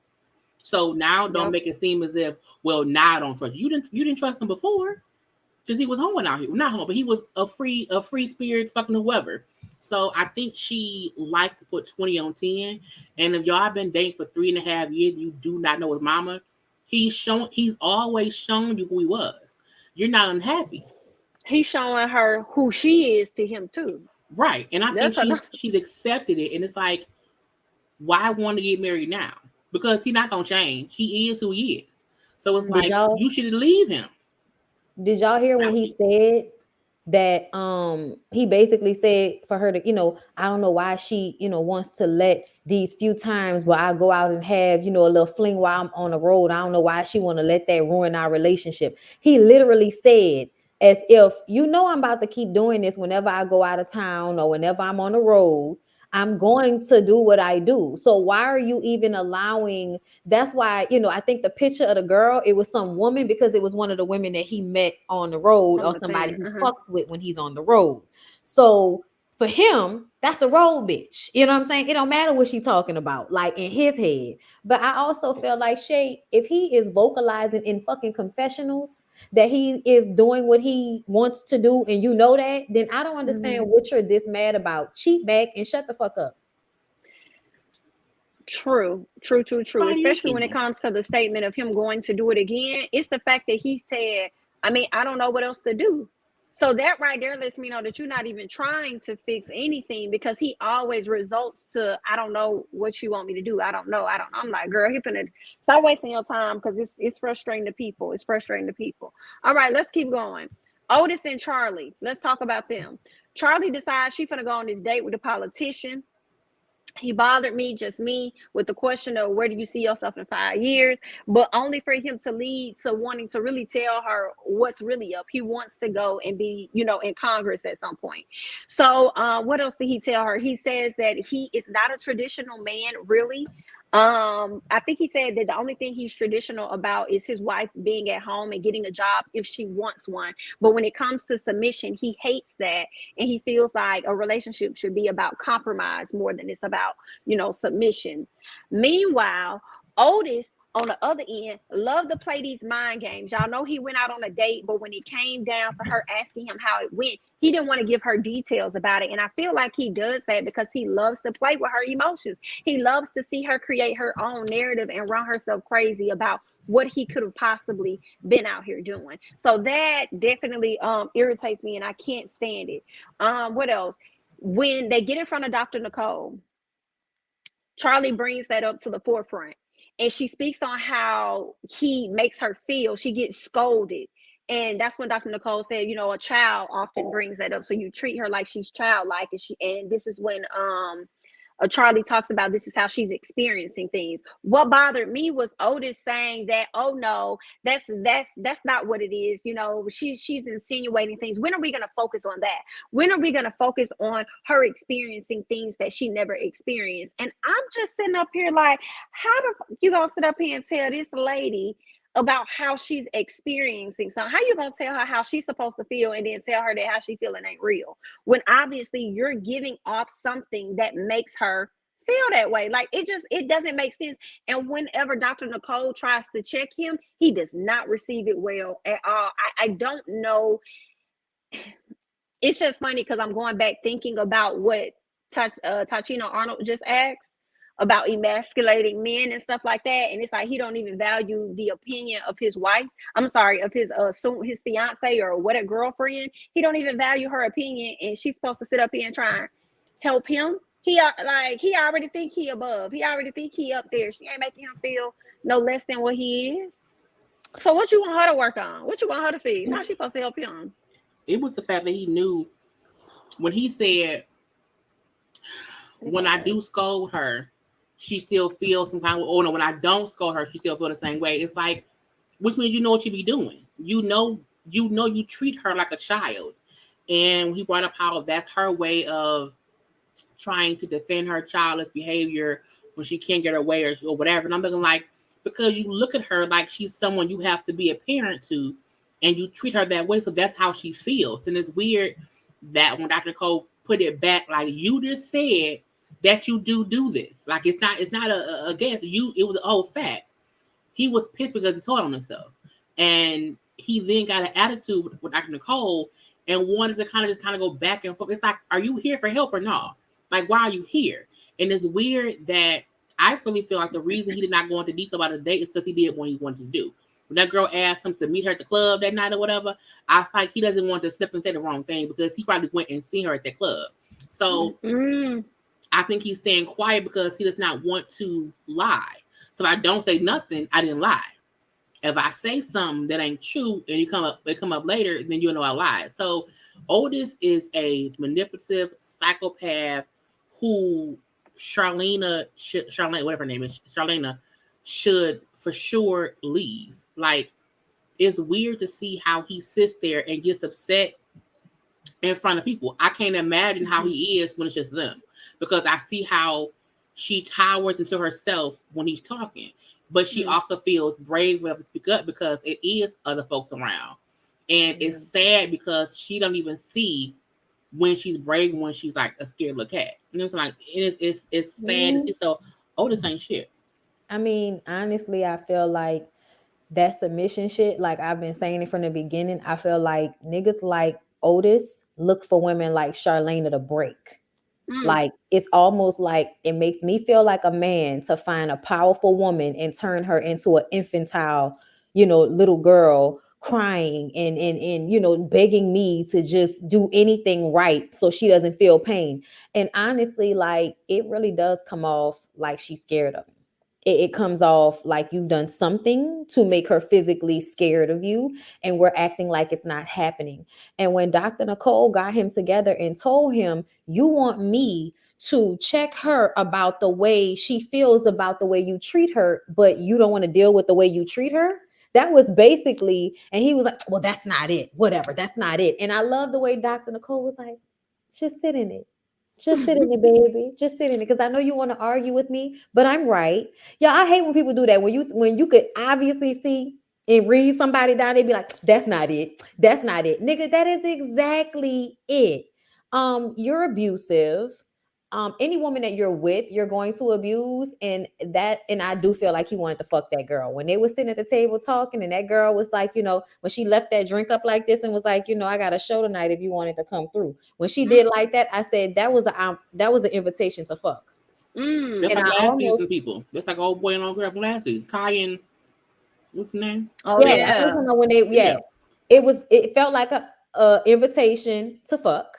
Okay, because I like your energy, and if I can fuck you and take you away from your girl, then I'll do that, because what you're presenting to me is what all of the black women want. Like she said, she even said it. She was like, he's everything that black women want. Yeah, until he's choking your ass out because you want to go out with your girls and you've been locked in a house for a month. Like I just kind of feel like you can see the crazy behind the eyes if you pay attention, but he's not safe. I don't think he's safe. Right. At all. All right. Let's talk about Kenneth and Shorty. So Shorty goes out on a date with Hollywood, right? And this is what it was very interesting. First of all, this was the first time for me that Hollywood kind of was making sense. I was like, okay, then Hollywood, but let's not. Okay, talking about you together. You let me know when you done so I can get his ass together, because I'm about to get his ass together. He told me some 3 years. You don't think that's too long? And I'm over here like, boy, you had not Amber, but Ashley over here took her ring back. You had this lady hanging on for about 10 years. But anyway, what was interesting was that Shorty opened up and talked about how she has been trying to get rid of Kenneth, but he won't go nowhere. He's been coming to her jobs. He's been coming to her. He been following her, high key stalking her. Right then, I'm just sitting up here watching it because it sounded like to me she was trying to say that her girlfriends was encouraging the relationship. Maybe I misunderstood it, whatever. But my thing is, I'm like, y'all, as we watch this, and some things may be comical, this is actually a very serious situation. And I feel like now, as I think about it, Shorty could have came on his show to try to get away from him in hopes that he'll like somebody else and go on about his own business, right? Now, let's speak on that. So he gets a date with a young woman that she happened to used to work with, right? Go on a date. Girl asked this boy, I meant to ask you what you do. This man gave us 3 things that we know are lies. The lies. He said he's an entrepreneur. Then turned around and said that he's a general contractor. Sir, what are you doing on this part? What is the entrepreneurship? What is that? Do you have a business that you're running? You're working as a general contractor that you're doing your business through. What's that? And then now you're managing a food blog. I said, baby, listen, this man ain't got no job. This man ain't got no job. He's using up all of the resources from Shorty and have the audacity to take screenshots of this girl bank documents. That's a problem. He's trash. I don't know how else to put it. I will say this. He did let us know that he's a Gemini, and I think let that man go be with another Gemini woman. Because I feel like with these Gemini men, and just my thoughts, a Gemini woman is about the only woman that's going to be able to truly deal with this man. Let him go on about his business, and I just don't want to see her on any episode of any criminal activity because of him, because he is giving like Jalen, what you used to say about the people on Married at First Sight, what you used to call them, like they're crazy, deranged, and they gonna all go to jail for being murdered. He's a murderer. Kenneth gonna murder Shorty. It's gonna be on the news. Her co-host will have to announce it. Kenneth is the kind of guy who was just waiting for the reason to say, that's why I killed her. I didn't mean to, but that's how it happened. And it's weird that Shorty realizes he's crazy, but she also realized I can't easily leave him because of what he's already done. So for me, I think she came on here, she needed evidence for the prosecution. So that when she leave him, the prosecution, because when she leave that man, he do something dumb, and he on trial, they're gonna put a ring on it, season 3, episode 14, well, episode 4, and see what he said. And it's weird that Kenneth really think I can just be better for her. It's like, no, nigga, you need therapy. It's like you should not be with her. And I like that Shorty's bringing up the things he's done so that it's not on record. Because I told y'all he followed me. I tried to leave. He won't do it. Y'all seen him take screenshots of my banking shit. So when I go bankrupt because he fucked up my shit, you see what happened. So I think she know he fucked up, and this is her out. As far as her in Hollywood on here for it's an acting gig. Why he was saying some plausible shit, he the wrong messenger, right message. So I was like, just go sit down some damn where. And then because we know in real life he's with somebody else, I don't feel any connection to them talking because he has a whole girlfriend that's on his IG all up and through. So I mean, Which brings me to the reading. That was a great segue, Jay Lee. Thank you. You're welcome. Okay, I'm gonna go ahead and naturally take that away from you, girl, because bringing up the girlfriend and the motherfucking Instagram. First of all, nigga, I don't need to see your dick print that often, and I feel like I see your dick print a little bit too often. Okay, that's the first thing, Hollywood. Second of all, the video that you just put out with all of the pictures and videos of you and your new girlfriend while you're on the show, all for you to come up at the end of the video talking about y'all thought I couldn't get no better, huh? Y'all thought I couldn't get no better, huh? And I was just like, you had Say what? You heard me. You heard me. He got up. I was watching because it was like one of them little videos where him and the girl was like dancing, and I think he had his underwear on in that one too. And then at the end of the little montage, he pops up and says, y'all thought I wasn't gonna get no better. You know what I'm saying? And I was just kind of like, why do you have to, first of all, reference? Because that's what you were doing when you did that. You were referencing Ashley. Wait, it was with a girlfriend. He was trying to say like people thought he couldn't get it better than. Oh, yes. Hold up. Okay. I had to make sure he had clothes on. You need me walking up in here. Okay. But anyway, she couldn't do no better. Yeah, he thought she couldn't do no better, bitch ass. Hey, fifth member. Okay, listen. No. Okay, but I like that hat. Oh, she ain't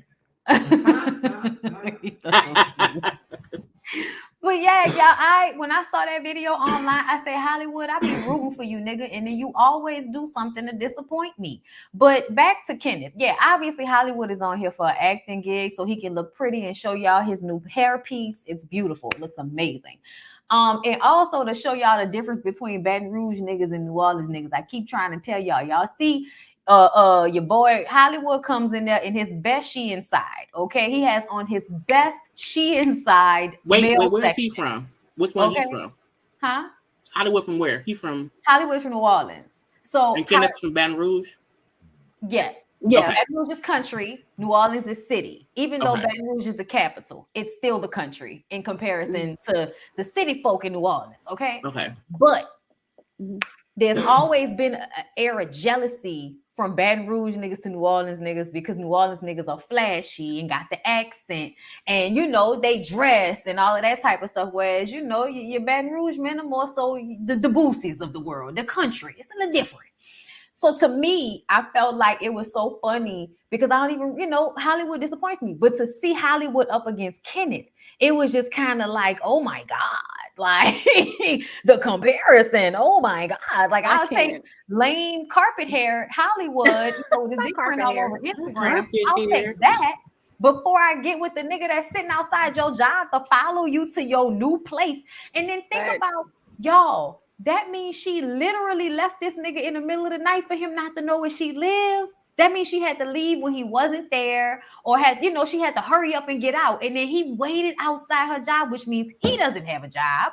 Okay. Waited outside her job, followed her home. I said, bitch, you should have called the police on his fucking ass. Like that's what you should have did. But hold up.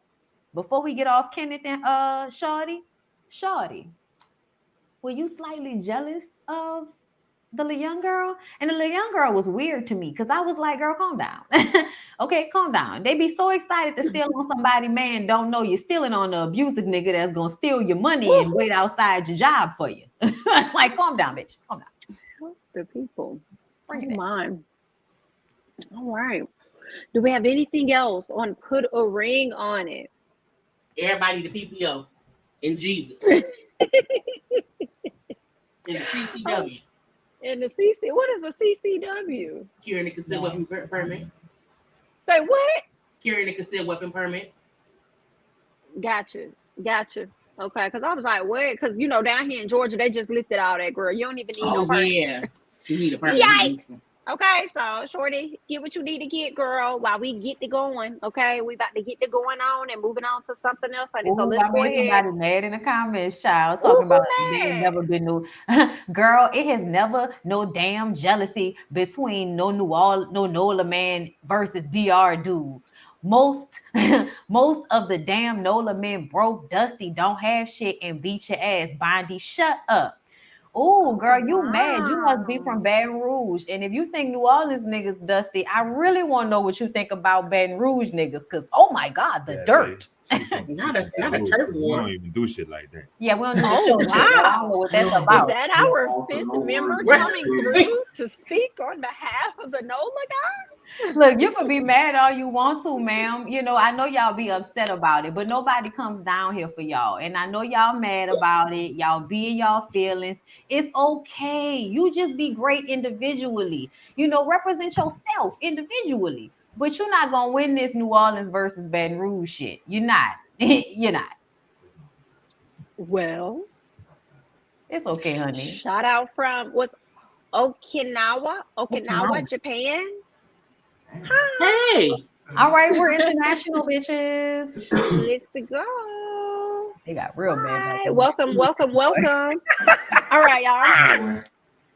Let's go ahead and move over. Let's talk about Love and Marriage Huntsville. We know y'all can't wait to talk about it, girls. So let's talk about it, okay? Tiffany and Mel. So they end up speaking about how Tiffany ended up going to Martell's what that boy had, that book signing that the kids didn't show up to. And she tells Mel, first of all, Mel let her know some details like, girl, I had a family function, not a death in the family, so I had to take my kids there. And he told me this information at the last minute. So that's the reason why the children weren't there. Plus, it was my week. I'm not obligated to. So then Tiffany says, okay, well, I challenge you. Not Tiffany out here giving people challenges. Talk about something. I challenge you to keep the situation, like don't use the old stuff. Like don't be focused on what happened in the past. I challenge you to leave what happened in the past when it comes to these type of decisions. Okay. She says, and then had the nerve to tell this woman, there's 3 sides to every story. And then Mel said, no, ma'am, because my side gonna always be the right side. I'm telling the truth. I said, Tiffany, I'm shocked. The way she came at Mel like that. Why she care? Like, why does she think Mel or Martell owe her an explanation? It's weird to me how she kind of came like, well, why didn't you come? It's like, bitch, he's my ex-husband. Why would I be there? Like, it's weird how she really spoke like, but y'all can't have. It's like, no, bitch, we divorced. Right. It's like we divorced because he cheated on me, had a baby, and we hadn't been divorced even for a year. So why does anyone feel like Mel should be this ever forgiving, there for Martell? And it's weird that Tiffany felt that way. I was like, is Tiffany drunk and on drugs? Because because with her being someone who was divorced, you would think she would know that after divorce, you kind of don't want to be around that person, especially when the way they marriage ended. Like, it wasn't as if they just like fell out of love and they just, separated or whatever. Like, he fully cheated and embarrassed her on national television. So why think that? And even why believe Martell when you've seen Martell be a whole liar? Like, you witnessed this man lie on TV in your face. So it was weird that Tiffany kind of went to Mel like on Martell's behalf, in my opinion. I think it was like, oh, he felt so sad. I was like, he wasn't sad because he knew the kids wasn't coming. And I think Mel thinking like, these men want to control your life. They want to get, we get divorced or whatever. They want to control things. Even though Mel was putting on extras because it's Mel, she was still 100% right in saying it was my week. And I'm not going to allow him to tell me what he has going on and then tell me to bring my kids there and then tell me get the girl's hair done when it's my week. And it's like, fuck him. So I think Tiffany should mind her own business. I feel like Tiffany kind of came at it like a fan, like a person that don't really got all the details, but on the outside, you think so you want to share your point. Like, I'm sure you're doing this because of the past, so make sure I challenge your thoughts, challenge you to not do things because of the past. Don't make decisions because of that. And it's like, you ain't even got all the details, girl. You ain't, and you just already kind of like choosing up on the side. Like, that's crazy. And then to tell Mel about the past, Mel said, no, I'm going to use that because that's all that I have to go off of at this time. And he's not really helping her with that. Just like the other Mel Nika said, she don't trust you yet. So obviously, since the divorce, he hasn't done things to make her feel like she can trust him. Yeah, in the mirror, she can do things that he should trust. But it's weird because it's like, it's like, what else does anyone expect Mel to base her decisions off of based on his actions? Like, he hasn't done anything that's how everyone makes decisions based on someone's actions. If I know someone's a crackhead, I'm not going to take them with me somewhere where they may be in the kitchen smoking crack. Or they may feel, because I know they have a tendency to do this and that. So it's like she's making decisions based on what he's shown her. That's called being a smart adult person. Not being gullible and being dumb. Because if you base stuff off of what I think they may do, but they ain't never did that thing, then you dumb, because you're going to come out looking like an asshole in the end. Right. Dumbass Tiffany. So for me, I'm sorry. I love when I make people that mad. They in them comments pissed. Damn. I don't need to be reading. Your city's trash. Deal with it. Okay. So it's not that deep, y'all. Nobody cares. Like, nobody cares. They in the comments, mad. Look, I would never live there. All right, love. You really mad. Hold up.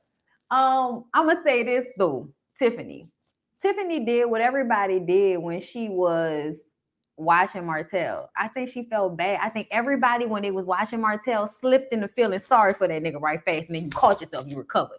You was like, no, I'm not doing it. This is what you do. This is how you got Mel back all them times. You know what I'm saying? Okay, peep it now. He is very manipulative, and I think he absolutely Ariane even said that. How to pull on women's heartstrings. And I think he was leaning into the shit for Tiffany and them so that people would feel bad for him. And I also think it's easy for people to hit Mel with that, oh, she bitter baby mama shit. And it's like, no, bitch, I'm the mad ex-wife from like 6 months ago. Like, give me a minute. Like, how about you let me like stop being mad about the shit he did last week before y'all called me bitter? But essentially I feel like what Martell was doing was manipulative, and it was a power play. And when Mel knocked that hand down, now he can't play that game with her no more, because now he sees it's not going to work. But what did Mel say? She wasn't invited. He wanted her to just drop the kids off and all of this, and it's like, why do I want to go through all of that? For what? To make you happy? Why would I do that? Like, I don't even like you. Why would I want to make you happy? I don't like you. Like, you're disrespectful. You're on dates with coleslaw, being extra disrespectful for no reason. Like, I give a fuck. And you're expecting me to make all these concessions for you. And it's just like, but why?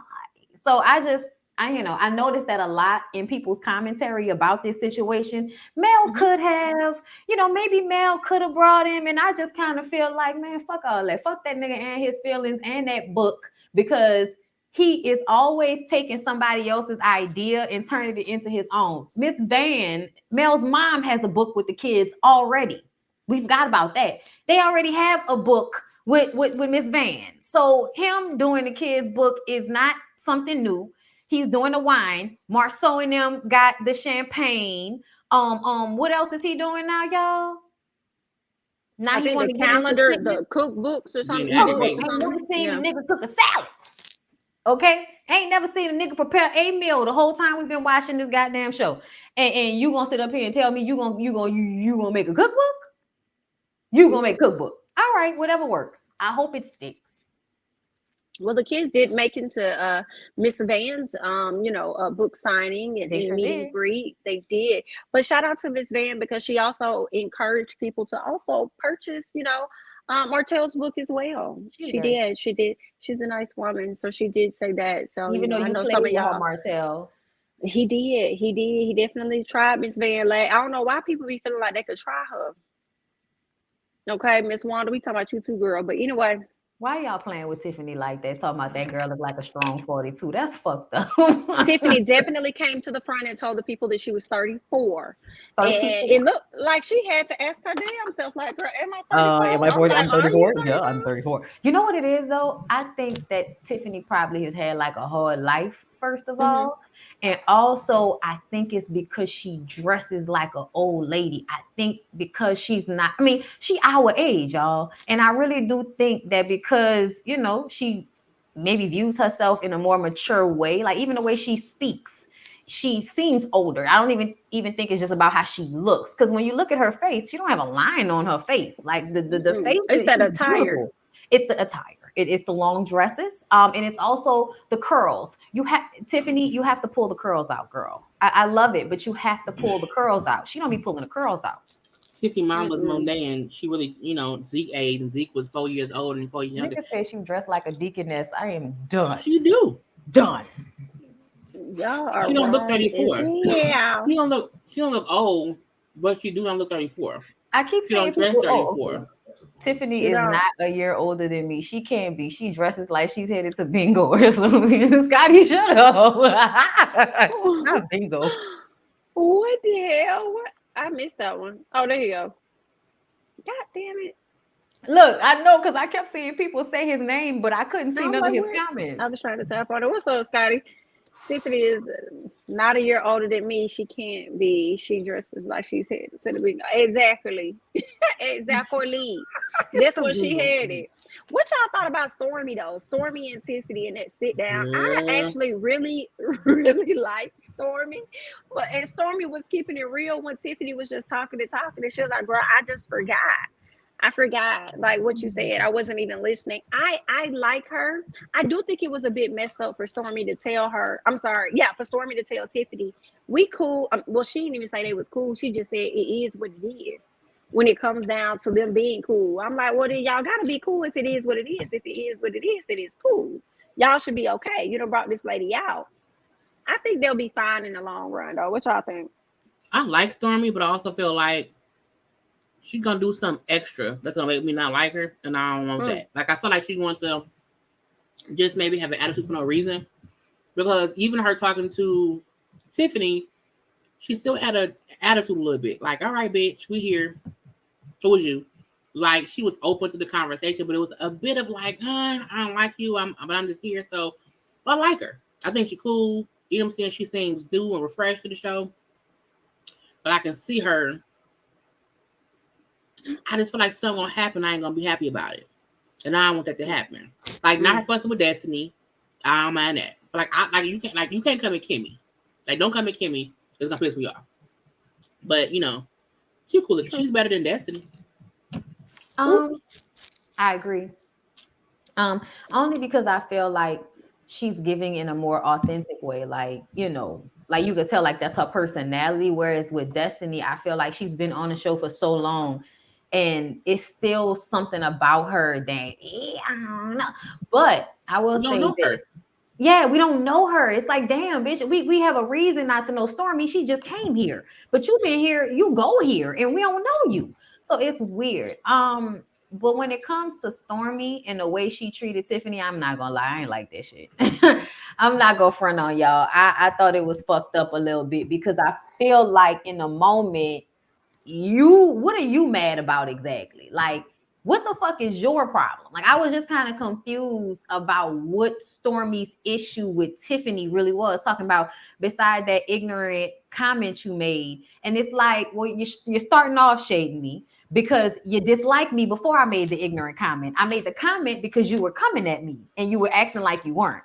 So let's start there. And then at the end of it all, they have this conversation. They talk about having babies and the issues that Stormy shared with her. And she's like, okay, so we're cool now.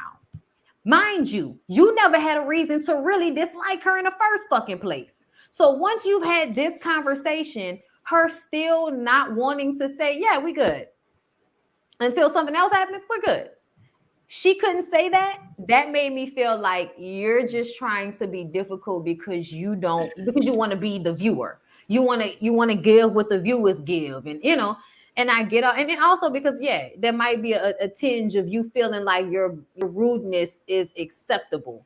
But I'm gonna just say, when I met Stormy in person, she was nice. She was nice. She had a cute dress on. She was very sweet, bubbly personality. So I also equated the way she acted when I saw her on the show to like viewer. You're coming at it from what the viewers were feeling the whole time. But I feel like once you get on the show, you can't really do that. Like once you're on the show and you're actually interacting with people, I'm gonna need for you to have like that genuine interaction with a person before you form an opinion about them.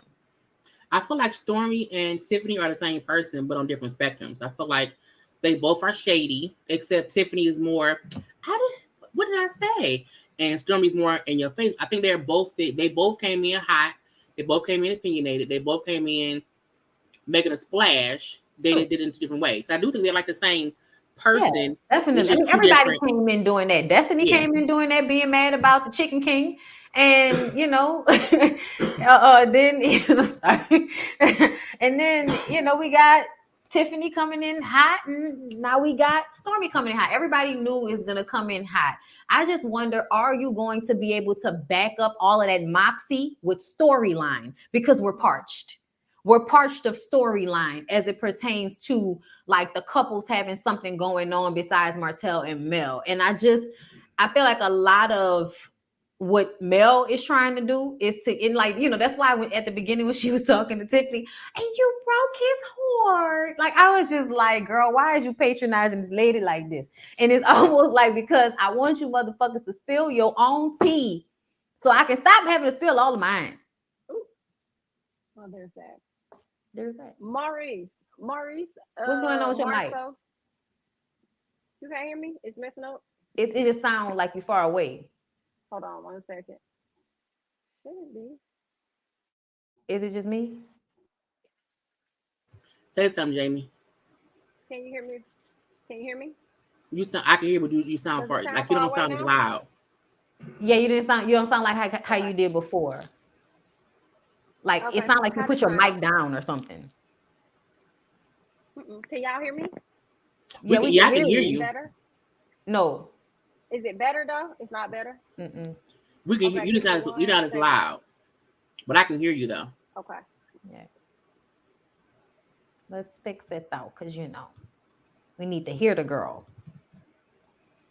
I like this. I always thought it was funny how they be putting them together, but make sure they make Mel and Martell be on just somewhere near. He got to be off to the side, barely in the picture, like Maurice. I think they got nothing going on.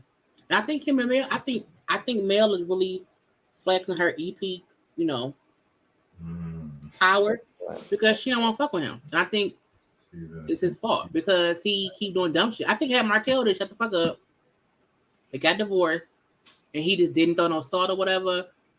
She may have still shot scenes to him, but I'm like, you drew a hole in a line in the sand. So you don't know how to act. You be on that side, I'll be on my side. You remember last season when they got in that screaming match, and it felt like we didn't know if he was gonna like run up on her or not. Mm-hmm. That was like it. Like to me, that right there, that scene made it to me that there's no reason for anybody to question why she don't want to fuck with him no more. Like he was doing way too much in that scene, screaming and howling outside in that tight ass shirt. He still is a fucked up individual. He is. I mean, even the video with Ariana felt like putting it in Mel's face or something. That's all. That girl. I thought she was gonna unalive herself. I said, "What happened? What happened?" Unalive. Can y'all hear me? Yeah. Is this better? Oh yeah, you sound normal now. Yeah. Okay, I sound normal. Okay, great. All right, cool. Maurice and Marceau. I hope I didn't interrupt nothing y'all was talking about. Girl, we was just in a space. Okay, perfect. We don't do silence over here. We don't do no silence. Okay. Maurice and Marceau, real quick. Maurice, Marceau, and Louis. Louis pops up. He talks to Marceau about the situation and the things that he may have said about his marriage. But Marceau just felt like Louis was not qualified to speak on his marriage, but you be speaking on everybody else and their situations and stuff they got going on. So I'm a little confused as to why he can't talk on it. I don't know how y'all felt, but I just felt like Marceau and Maurice were playing games with Louis. I felt like it was giving manipulation, trying to convince him that he was wrong and how they felt and what they thought was 100% accurate. And I didn't like that. I mean, at the end of the day, they did apologize to each other. Louis is would it be simp? That's what people that's the new word now, simp. Like, because it was given simp, like, okay, yes, I apologize, whatever. And I'm just like, I guess he don't want no problems. Even though he was doing all that big talk with Tiffany, I guess he don't want no problems. So he just went ahead and just said, I apologize. And so did Marceau. He did the same thing. But I hockey was feeling like F Marceau and the stuff he talking about what makes a person qualified. Well, then you shouldn't have got your ass on this reality show if you don't want nobody talking about your marriage and you know they're gonna speculate on it and they're gonna talk about it. What else is going on? I understood Marceau's point. I think it's a difference between people who don't know you having opinions on like YouTube, on Twitter, or in the atmosphere, versus Louis and Tiffany who are on the show. You expect something different, and to me, it did seem like Louis and Tiffany's opinions was based on them watching the show. And I also feel like I do feel like in real world time, you can't comment on my personal life if you don't know me like that. You know what I'm saying? If you just coming in, you can't comment on what you've seen of me from a TV show. So I hate when Marceau is making valid points because Marceau's an asshole. And he uses his way of talking around situations to seem like the victim. But I got his point in saying, you haven't known me long enough and been around me long enough to say I have a bad marriage. Because on this show, we should be better than that. And how about you get to know us first and then comment? Like, I think Mel, Martell, Kimmy, Maurice can say Tisha, Marceau ain't shit. They should divorce. It's some bullshit because they've been around. So that's why I say I got Marceau's point. And what I didn't like about Louis was Louis kept acting like someone saying, you don't know me well enough to critique my marriage in real life. He act like that was foreign to him. And I'm like, that's not true. Because if I have a coworker who know me at work, you can't comment on me and my dude at home because you don't know that. You've seen us walk around, cool, but you don't know me and him because that's just separate. But I felt like Louis kept fighting it as in, but I can't say shit because, you know what I'm saying, you said shit. And I'm like, but to me, Marceau was kind of responding to Louis and Tiffany versus going at them first. So I just like people should not comment on other folks' marriage in real life. Like, that's just not their place. Like, don't stranger me to death about what I got going on. You don't even know me, bro. Okay. For asshole. I agree with what you're saying, but I honestly feel like this is what semantics comes into play. Because first the fuck all, Louis wasn't responding to something he saw on TV. And Louis didn't say you had a bad marriage. Tiffany said that's probably why you have a not so good marriage. And I honestly feel like that is based off of the interactions they've had with Tisha and Marceau, not from watching the show. Not a specific thing when Louis and him got into it. You said something to the men on camera. And then when Louis had a conversation with his wife about it and his wife brought it up to Tisha, you got mad at Louis as if bro code, he wasn't supposed to pillow talk with his wife about what you said amongst other niggas on camera. So that's the first part of this. That's bullshit, Marceau. Nice try, though. It's a very nice try. But no. Louis had a right to say what he said because ultimately you came at him and told him that he shouldn't have been telling his wife what y'all talked about amongst each other on camera. Like your wife wasn't going to see it later on. That's where that bullshit really came into play. Okay, because I was just like, nigga, what the fuck are you talking about? You're mad at him because he told you can't tell me what to tell my wife, especially when you said it amongst all of us in on camera. I'm gonna keep saying on camera because ultimately, you know, anything you say on camera is fair game to be brought back to anybody because people are gonna see it anyway. Okay, so Marceau making a big deal out of it to Louis pissed me off, but what pissed me off more is Maurice sitting next to him and going in on a tag team type thing on Louis. That really made me mad, Maurice, because motherfucker, you mad at your brother for doing the same thing, putting that picture out and starting that shit in your marriage. So what are you even talking about? Louis, do us all a favor and get yourself together. And you know what I mean by get yourself together. Because see, Marceau saw his hips last season and decided to get in the gym. So now he's feeling himself. That's why he felt like he could go in for the kill. Because see, if y'all was physically in a situation where he felt like you might stand up and beat his fucking ass, he probably would have handled you differently. And another thing, and this is why I can't stand Marceau sometimes, because you pussy. At the end of the day, you would never roll up on Martell like that. And Martell done already sprayed your shit all over the place. And you still be walking on eggshells around that tight shirt wearing ass nigga. So I want to hear all of this. I go in for the kill if you come for me bullshit. Cut it out. Cut it out. You don't like the fact that Louis held you accountable for your bullshit. If you would have communicated with your wife, then the shit wouldn't have went down like that. Period. And guess what? I ain't in your marriage neither. And I don't even know you. And I don't give a fuck. I said what I said. Now what? Ooh, shit. You made me mad because I was like, why y'all beating up on that man like that? Y'all tag teamed him and everything. I felt the same. Hilarious. I felt the same. All right. Let's move on to Kimmy and Tisha. Okay, so Kimmy goes over and decides that she's going to let Tisha know that it's all love. I have no issue with you.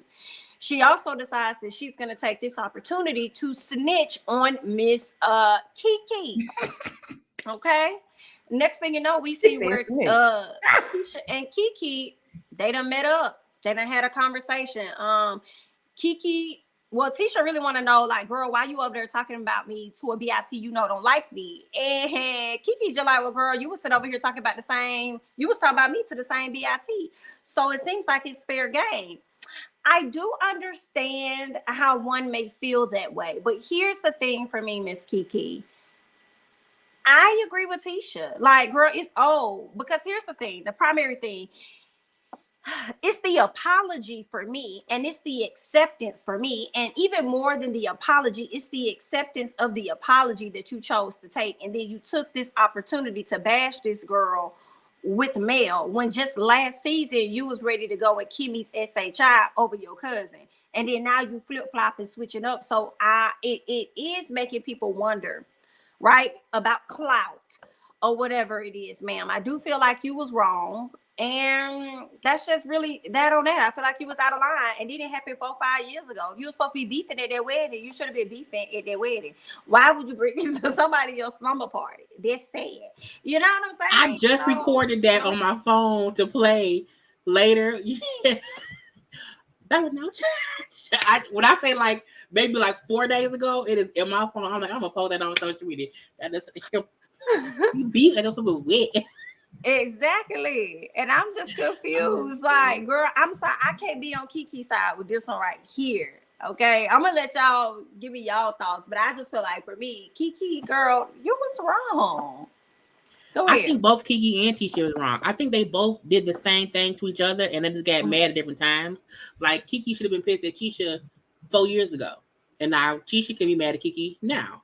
But y'all both did the same damn thing. It's like, you know, if 4 years or 4 or 5 years ago, if Tisha and Marceau went to Marilla Martell and spoke on some whatever situation was going on with Kiki, cool. But when this is the thing for me, when Tisha said, "But I told you what I said, and I may have been venting about you to them, but I wasn't laughing about you."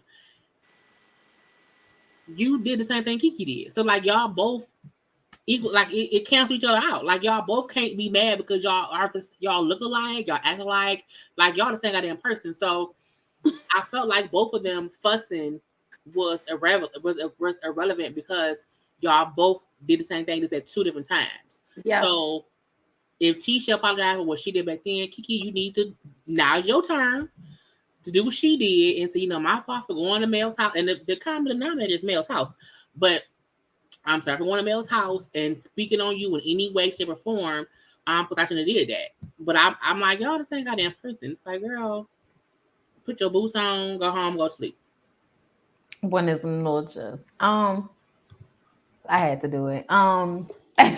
So for me, I feel like Kimmy had to go and tell Tisha what Kiki said. Like she had to. Ultimately, the way Tisha's mind works, if Kimmy had not told her that and that shit played out on the show, Kimmy would have had to hear that shit for another 2 years about how you ain't have her back.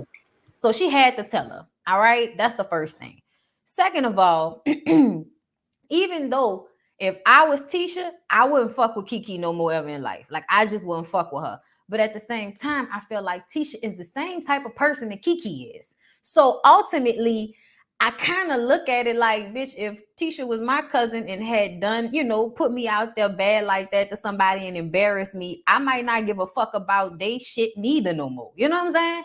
Like, especially if it helped me get a bag. Like, I might not give a fuck about you. I'm really one of those people that, like, yeah, I'm not. Well, first of all, personally, I wouldn't go out of my way to do nothing bad to none of my family because I fuck with my people regardless. Okay.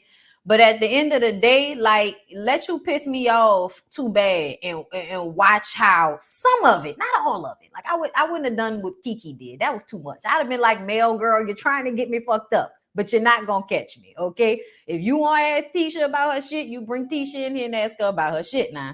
But see, she wouldn't have brought it if she knew she was gonna get a response like that. Honey, they already been talking. Meldon already said, Kiki, if I bring you on the show, will you, comment, what you feel is true? And Kiki probably was like, all right, I won't go into no specifics now, Mel, but I'll come on here and validate that shit was going on beforehand. And I think pretty much everybody knew that. And I think that's how Kiki wrapped her mind around that situation. But that last scene with them talking, I was just like, Tisha, bitch, you started off the conversation saying that maybe Mel is lying. And then Kiki was like, but you admitted it and apologized for it. And then she was like, but yeah, why are we still talking about it? And I'm like, wait. I said, that's why I can't fuck with Tisha. And that's why I can't feel too bad for her. Because you were so ready to throw that on Mel as her being a liar when you know good and well she wasn't lying. You said the shit. It's a super chat, Jamie. I know you see it. Oh, thanks. Yes. Thank you so much, Lonerscape Productions, for the super chat. Why is Marceau mad? Wasn't it Marceau that posted the picture? And did you Tisha cousin face, or did we see Tisha cousin face when Tisha said she was gonna get cut off? I didn't even catch her face when she was like, "Let's just, cut ties." I didn't even catch that. I think she maybe looked shocked because it was like, you gonna cut me off, like, for what? We didn't have worse. I feel like Tisha and Kiki are the kind of cousins who be beefing here and there. Like they have, like a sibling rivalry, or whatever. But it's weird that Tisha mothers like Mama Wanda keep it up, honey, and be flaming from the fires. And Tisha, I think Tisha likes to be right, and so she feel like, well, you was there speaking on me. I'm right. It don't matter what I've done in the past. I'm right. And I'm like, but it do, because if y'all have this weird dynamic where y'all both have, spoken on each other to other people, then what you so mad for? Because you've done it to her. And if Tisha had not admitted to saying, well, I apologize and I told you what I said, and I did vent to Mel, it's like, well, okay, well, now it's Kiki turn to vent to Mel too. Mel is a venting friend of you both. And even somebody brought up how when Tisha was saying, don't you think that Mel will lie because we have issues? He was like, yeah, but 4 years ago, y'all didn't have issues. So why would Mel at that point in time be lying when y'all were good at that point in time? So it looked like Tisha is the one who's actually lying, because you're making it seem as if back then Mel would lie because y'all had issues, y'all did not. So Tisha be on bullshit sometimes. She really do. Y'all, did y'all see this? Are we going to address how Tisha talked bad to Jalen? Because that pissed me off. I wanted us to circle today, because I ain't gonna lie. Let's talk about it. I missed it. She didn't talk bad to him, but she walked up to him at the bar before she went to talk to Kiki and was like, "Where's your suit?" And it came off as micromanaging. You know what I'm saying? Like, I don't do anything around here, so I'm gonna come in here and make sure that Jalen is why aren't you wearing your suit, Jalen? And Jalen was like, because I haven't left yet. Like, meaning I haven't left to go home to change my clothes for the next shift because I'm working both of them. Oh, So like, don't press me about what the fuck I got on when I've been here since this morning and you just want me to go change clothes so I can come back here and be here till we close. Like, yeah, Tisha definitely is one of those people that she cares a lot about what people say about her. I don't care what she's talking about. And so she tries to overcorrect for the things that people are saying about her. So if they saying she a pushover, or they saying that, you know, Marceau is over everything. So now she wants to show us that she's a boss. She wants to show us that she's in charge of the girls, you know, so to speak. And it doesn't work because, you know, she's glass. So well, there's that. All right. Put it on a t-shirt. Anything else on Love and Marriage Huntsville that you ladies wanted to discuss that we may have missed? No, but it was a good. I mean, I've been enjoying myself thus far. This feel like a good episode out this motherfucker. All right, y'all. Well, we're about to go ahead and transition right on over into a gossip chat. So before we do that, we do ask that you all go ahead and like the video.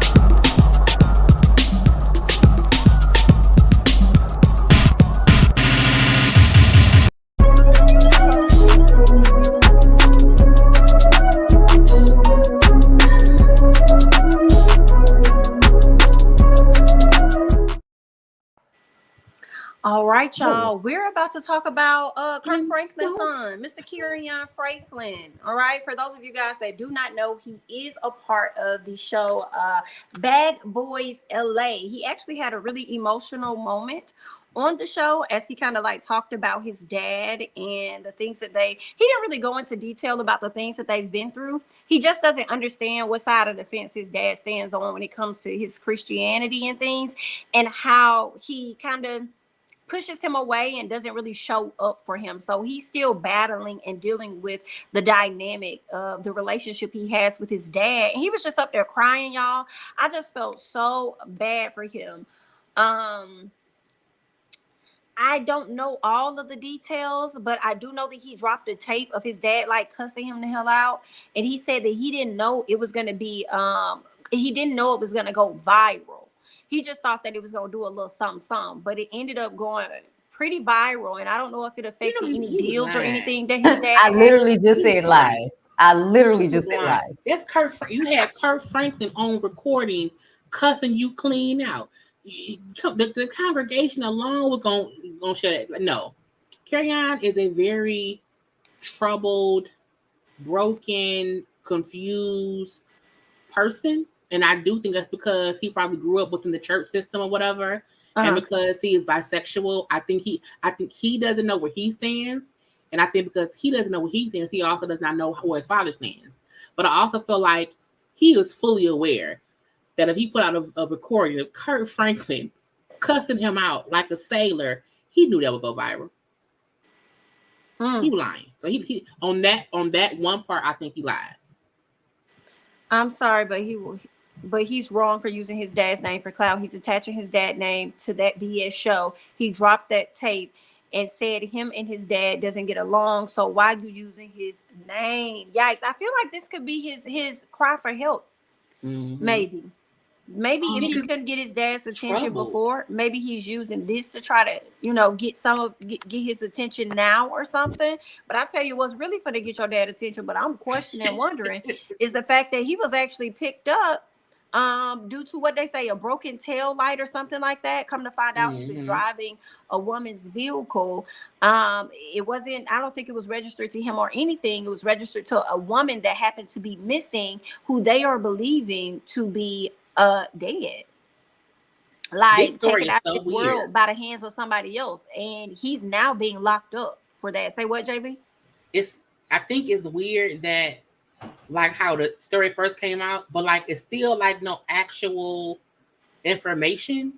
It's like it's all like insinuation more than anything else, because I feel like when he did a little interview or whatever, and if he was saying that he bought this car a year ago from whoever, I'm like, well, who would the insurance name you? Like, is the insurance in your name? If the car is registered to the girl who, maybe with Jesus right now, like, who have you been getting insurance on it for the past year?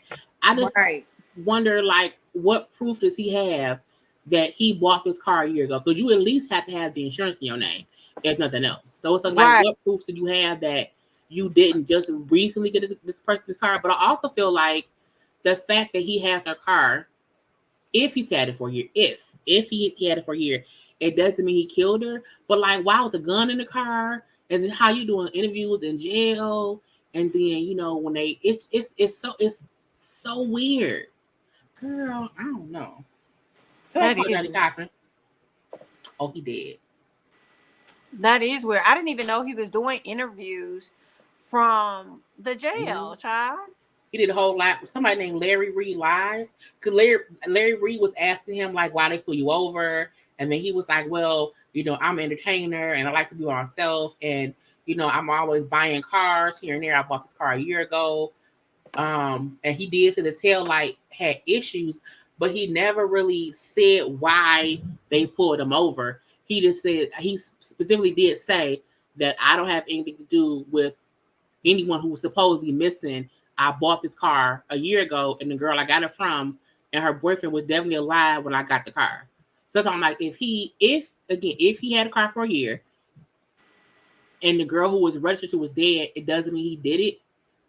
That's why I'm like, it's so weird that it's like so many like unknowns. Absolutely. What are your thoughts, Bondy? You see Larry Reed, it's a Christian talk. It's a Christian talk. Okay, Lord. For me, Carry On is like fucking scary. Like, let me start off there. Like, when you put the picture up, I kind of jumped a little bit. That nigga's energy scares me. So even though when he was crying and shit, I felt the pain of that. And I feel like something must have created that. But I also feel like, I could definitely believe something sketch as it pertains to him. Because it doesn't even make sense for you to have a car that is not your own. Like, who the fuck is out here just getting cars from people without, properly doing it? I'm just saying, who the fuck even gets cars from other people like that? I just feel like it's so easy to go on a lot. Like, what are we doing? So that kind of just makes me question all of this shit. And then as it pertains to his dad, I feel like y'all definitely abused him. Like, I'm not even about to argue with y'all about that. Like, allegedly. Huh? Allegedly. Like, allegedly y'all abused him. Like, he said y'all abused him. They had a story about the mama being physical with him, and the way Kirk Franklin talked about him, and beating his ass over the phone. I just kind of feel like, based off of what we are seeing from him today, he absolutely shows up as a person that has been in some way, physically, like they physically used to beat on him. He's talked about that, like from a kid up until now. And honestly, when you grow up in a church, I feel like there's not a lot of room for people to be different or to have issues. You know what I'm saying? So I often wonder, how do people respond to kids they can't control in a church when they need them to act a certain way and look a certain way? Y'all gonna act like y'all people wasn't busting y'all in the fucking face anytime y'all acted a fool in church? Like, are we really gonna act like, that's not a thing in our culture? You know what I mean? So I just kind of feel like, and I feel like being a celebrity kid, that always fucks people up, even to a certain extent, because they feel like they have to live up to some type of impossible weight. And then you find out your dad got a fucking, problem with porn, and, your stepmama don't really like you like that. I just kind of feel like there's definitely room for compassion towards him and what he has said about his experience. As far as being abused and shit, because I feel like that's how he showed up. But ultimately, he's an adult, and I think he is wilding out. The show showed that, but it's from some deep rooted, fucked up place. And I'm hoping that, people could turn their lives around. You want to say you want to pray on it, but I don't know if that's the exact words in this situation, because people probably been praying over it for a minute. Well, there's that, Mr. Kieran. Good luck.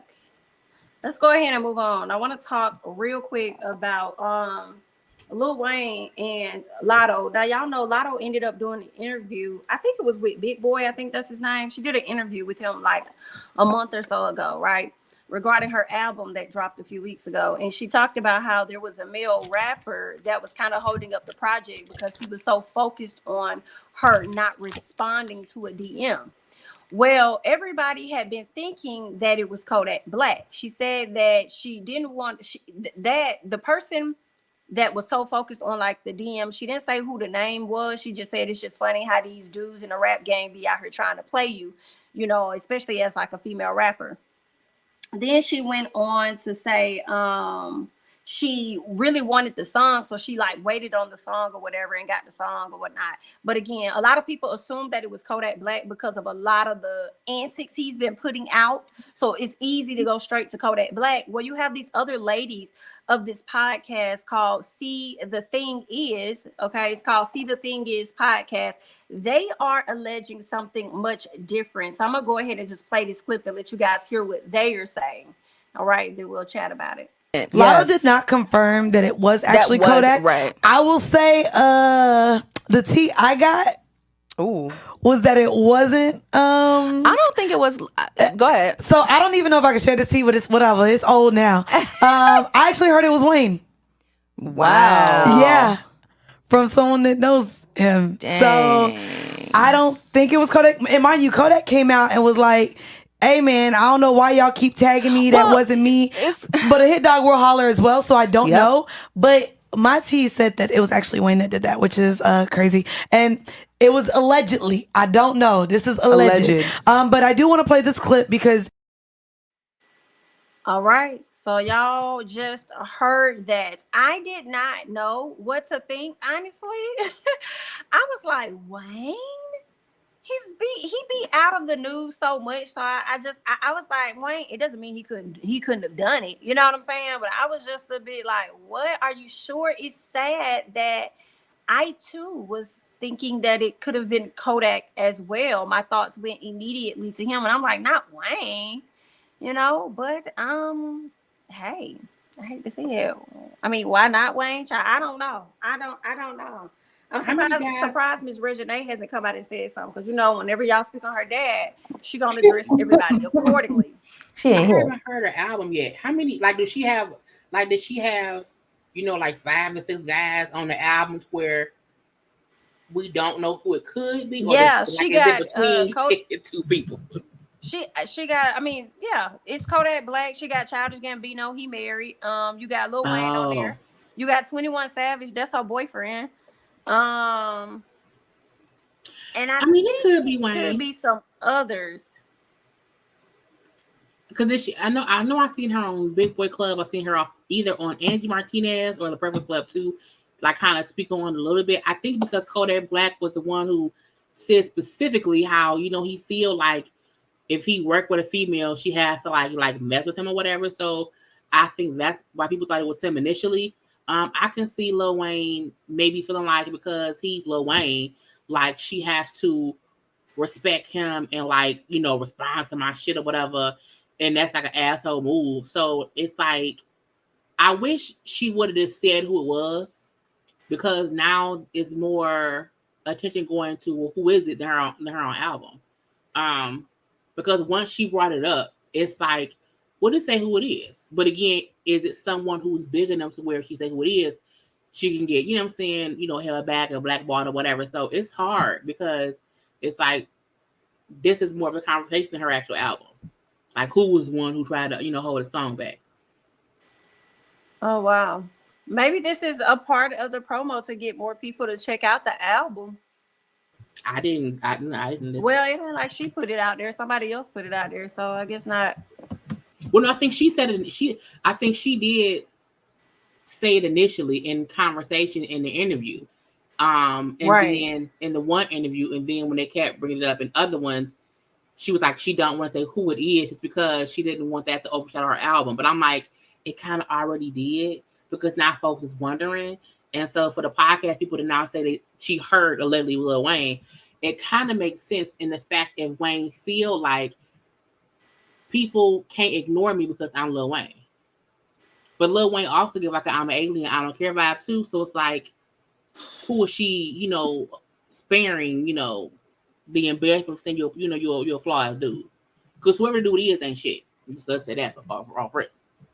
I think it's a possibility it could be him, and she, she not gonna. We already know she's trying to make it. She ain't about to ruffle no feathers, and that's a big feather to fucking ruffle. Yeah. But ultimately, this picture scares me. Like, I've been sitting here looking at it for a minute, and it just really scares me. And I'm just like, what's going on in there? Like, it seems like something's going on wrong in there. Whatever's going on in his head, behind his eyes that look so pained in this moment. I don't even know if I'm the only one that's seeing that, but that's like extremely alarming to me. Also, nigga, you are like 40. Why haven't you grown any facial hair? What is going on? Like, are you shaving it so we can see your weird tattoos? Like, help us out, because it's just real hard to look in his direction sometimes. Like, oh my God. Big Lotto gonna do what she gotta do and be quiet because she wanna be Big Lotto. You know what I'm saying? So I don't think we'll ever really know, but it wouldn't surprise me if it was more than one.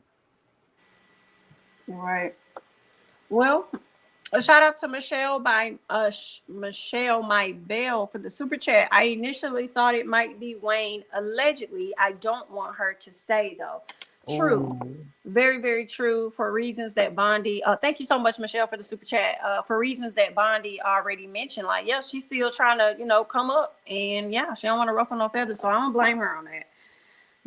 But I just thought it was interesting, so I wanted to talk about it real quick about that. But anyway, let's go ahead and get to the next thing. Miss Katie Rost over there at Real Housewives of Potomac decided that she was going to issue a public apology to Andy Cohen, saying that she does want a job and she swears that she will totally behave. She says that she's sorry for her temper tantrums and she isn't thirsty. She just wants to work. Interesting.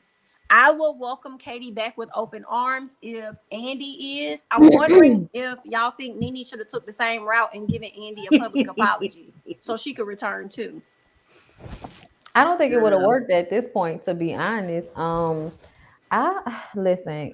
follow Katie. Okay, Katie's a character, but ultimately she makes me feel like I can't trust anything she says, or I can't, you know what I'm saying? Like, not that she would lie, but that I don't know if in one moment it's true for her and in the next moment it's not. Like, she just seems volatile. She seems like somebody that would just kind of do whatever the fuck they want to do. So I don't know, but I want her back on the show regardless. I don't think she's done anything that bad for them not to bring her back on the show versus Nene that called Andy a cokehead racist. So right. Yeah, I think that, honestly, I think Katie can beg for her job back. Nene made that shit. If you ain't walking away with your head held high and not looking back, I don't know what you doing. I think the difference between Katie and Nene, I think Katie was in a bad headspace. I think Katie was in a time in her life where she was like spiraling and she was reacting for like a season or two, and then like, all right, get her away from here. I think Nene, on the other hand, scorched earth for like a couple years to where they had no choice but to kind of wash their hands of it. So I think Katie saying I'll behave now was her kind of acknowledging that, okay, maybe I was a bit out of control before because I was crazy Katie, and now I know I can't be that crazy anymore. But even seeing like little videos that, the girls have been put on their social medias, she looked like she's like in the loop a little bit, and she's still like the fun girl. So I want her back because we need that. I think the other ladies are so like serious or whatever. I want to see her dynamic with, with Candace and also with, even with Mia. Like, I want to see how that kind of will work. But I think Nene can't apologize because Nene went at Andy and Bravo. Katie was just an asshole, out of control on the show with her castmates for a season or two. Katie didn't try to burn the building down like Nene did. So I think Nene, there's no apology you can give after calling me a coked out, racist, discriminating, white man who was using black women to, be better. Like, you can't You can't come back from that. Like you can't, because that means you was lying. Oh.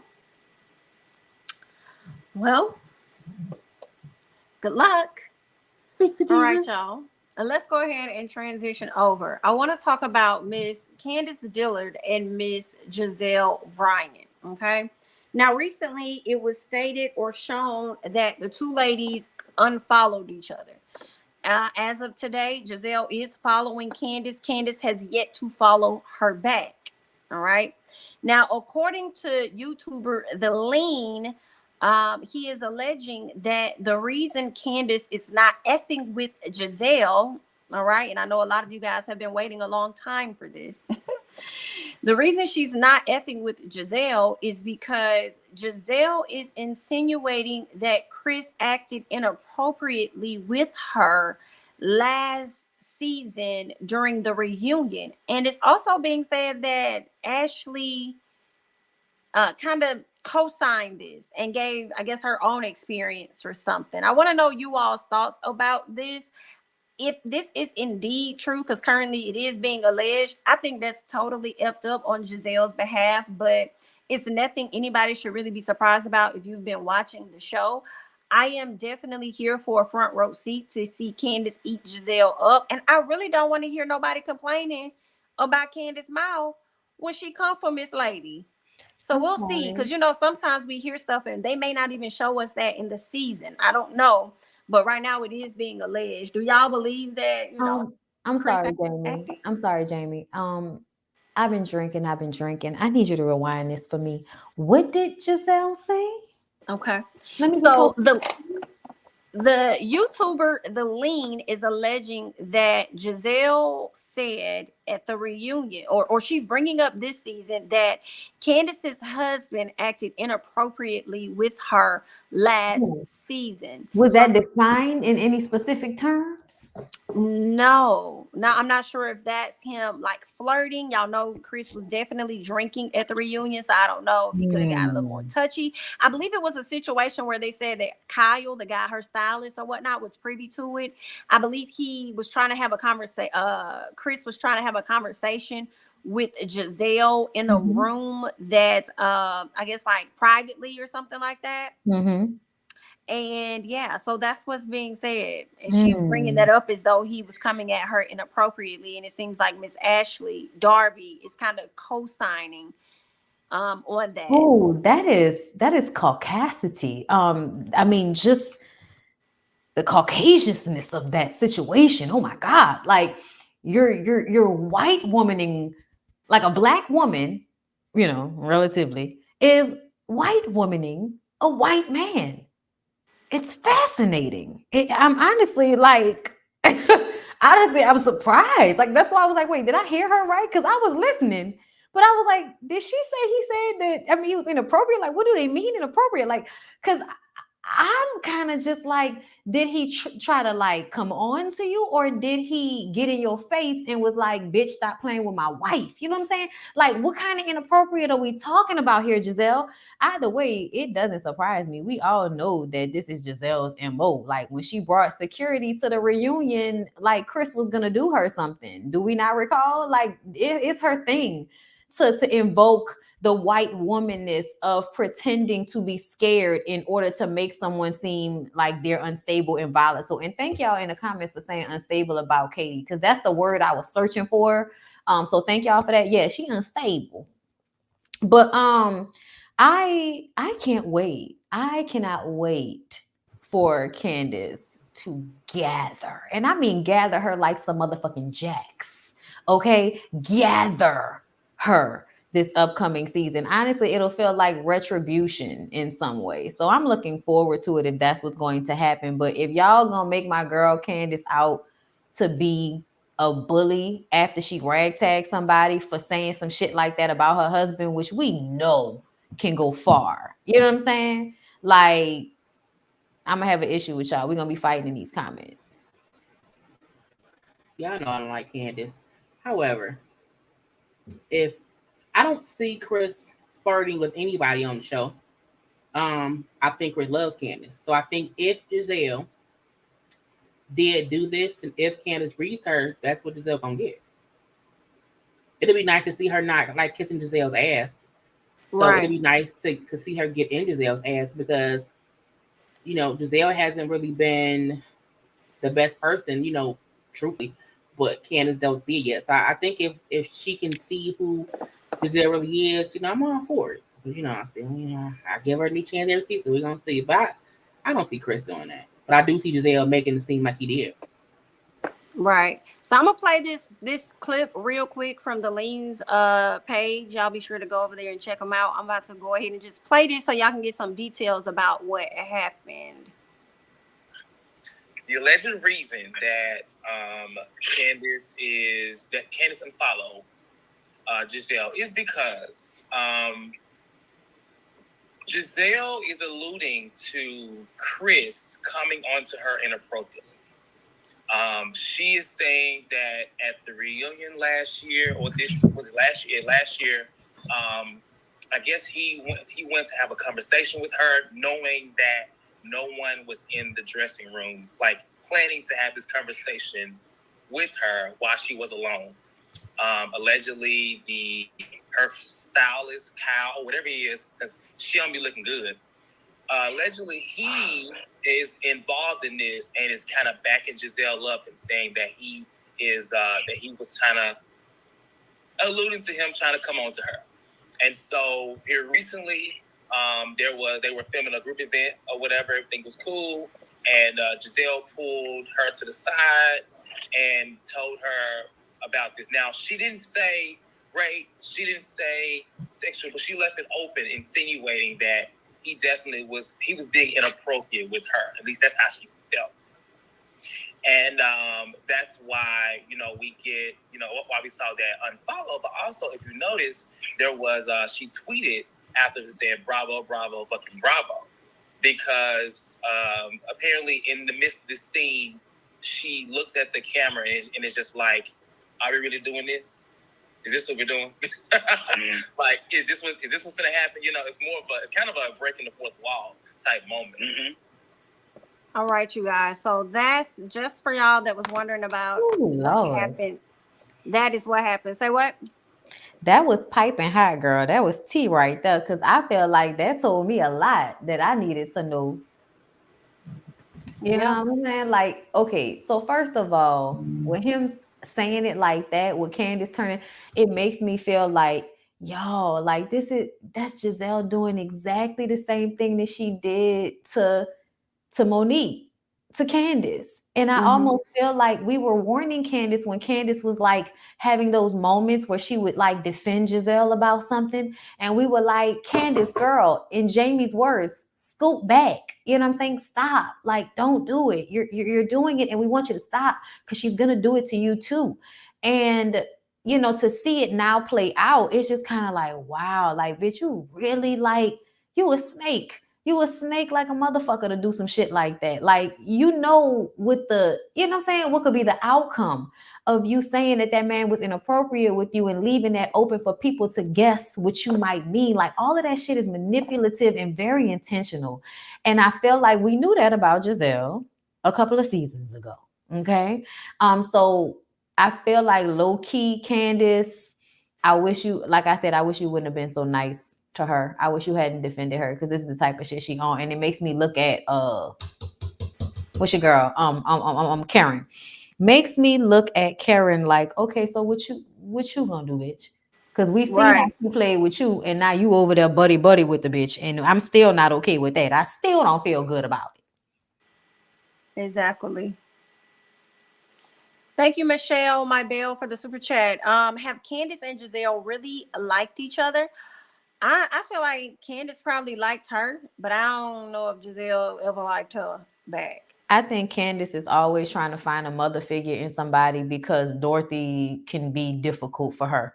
And so I think she often likes her friendships with older women because they can fill the space of the older but more friendly version, you know what I'm saying, of a woman that she would like to have a relationship with. So I think she absolutely had genuine like for Giselle, which is why she was always giving her the benefit of the doubt, even when she didn't deserve it. Right. All right. Anything else on Candace and Giselle, J. Lee? Nope. All right. Well, that pretty much concludes the show, honey. We thank you all so much for watching. Please be sure to hit that like button. And while you're at it, if you have any questions or anything, feel free to email us at OohLadiesFirstPanel@gmail.com. You can follow us on Instagram and Twitter at OohLadiesFirst. Follow Bondy at Bondy Blue, J. Lee at J. Lee's Corner, Jamie at Jami ThatsMe, and Necey at Necey Dixon on all social media platforms. All right. We will be back with you guys on next week over on J. Lee's channel. Okay. So please make sure that you are subscribed. All right. And we will catch you guys next week. And please be sure to like the video on your way out. Bye-bye.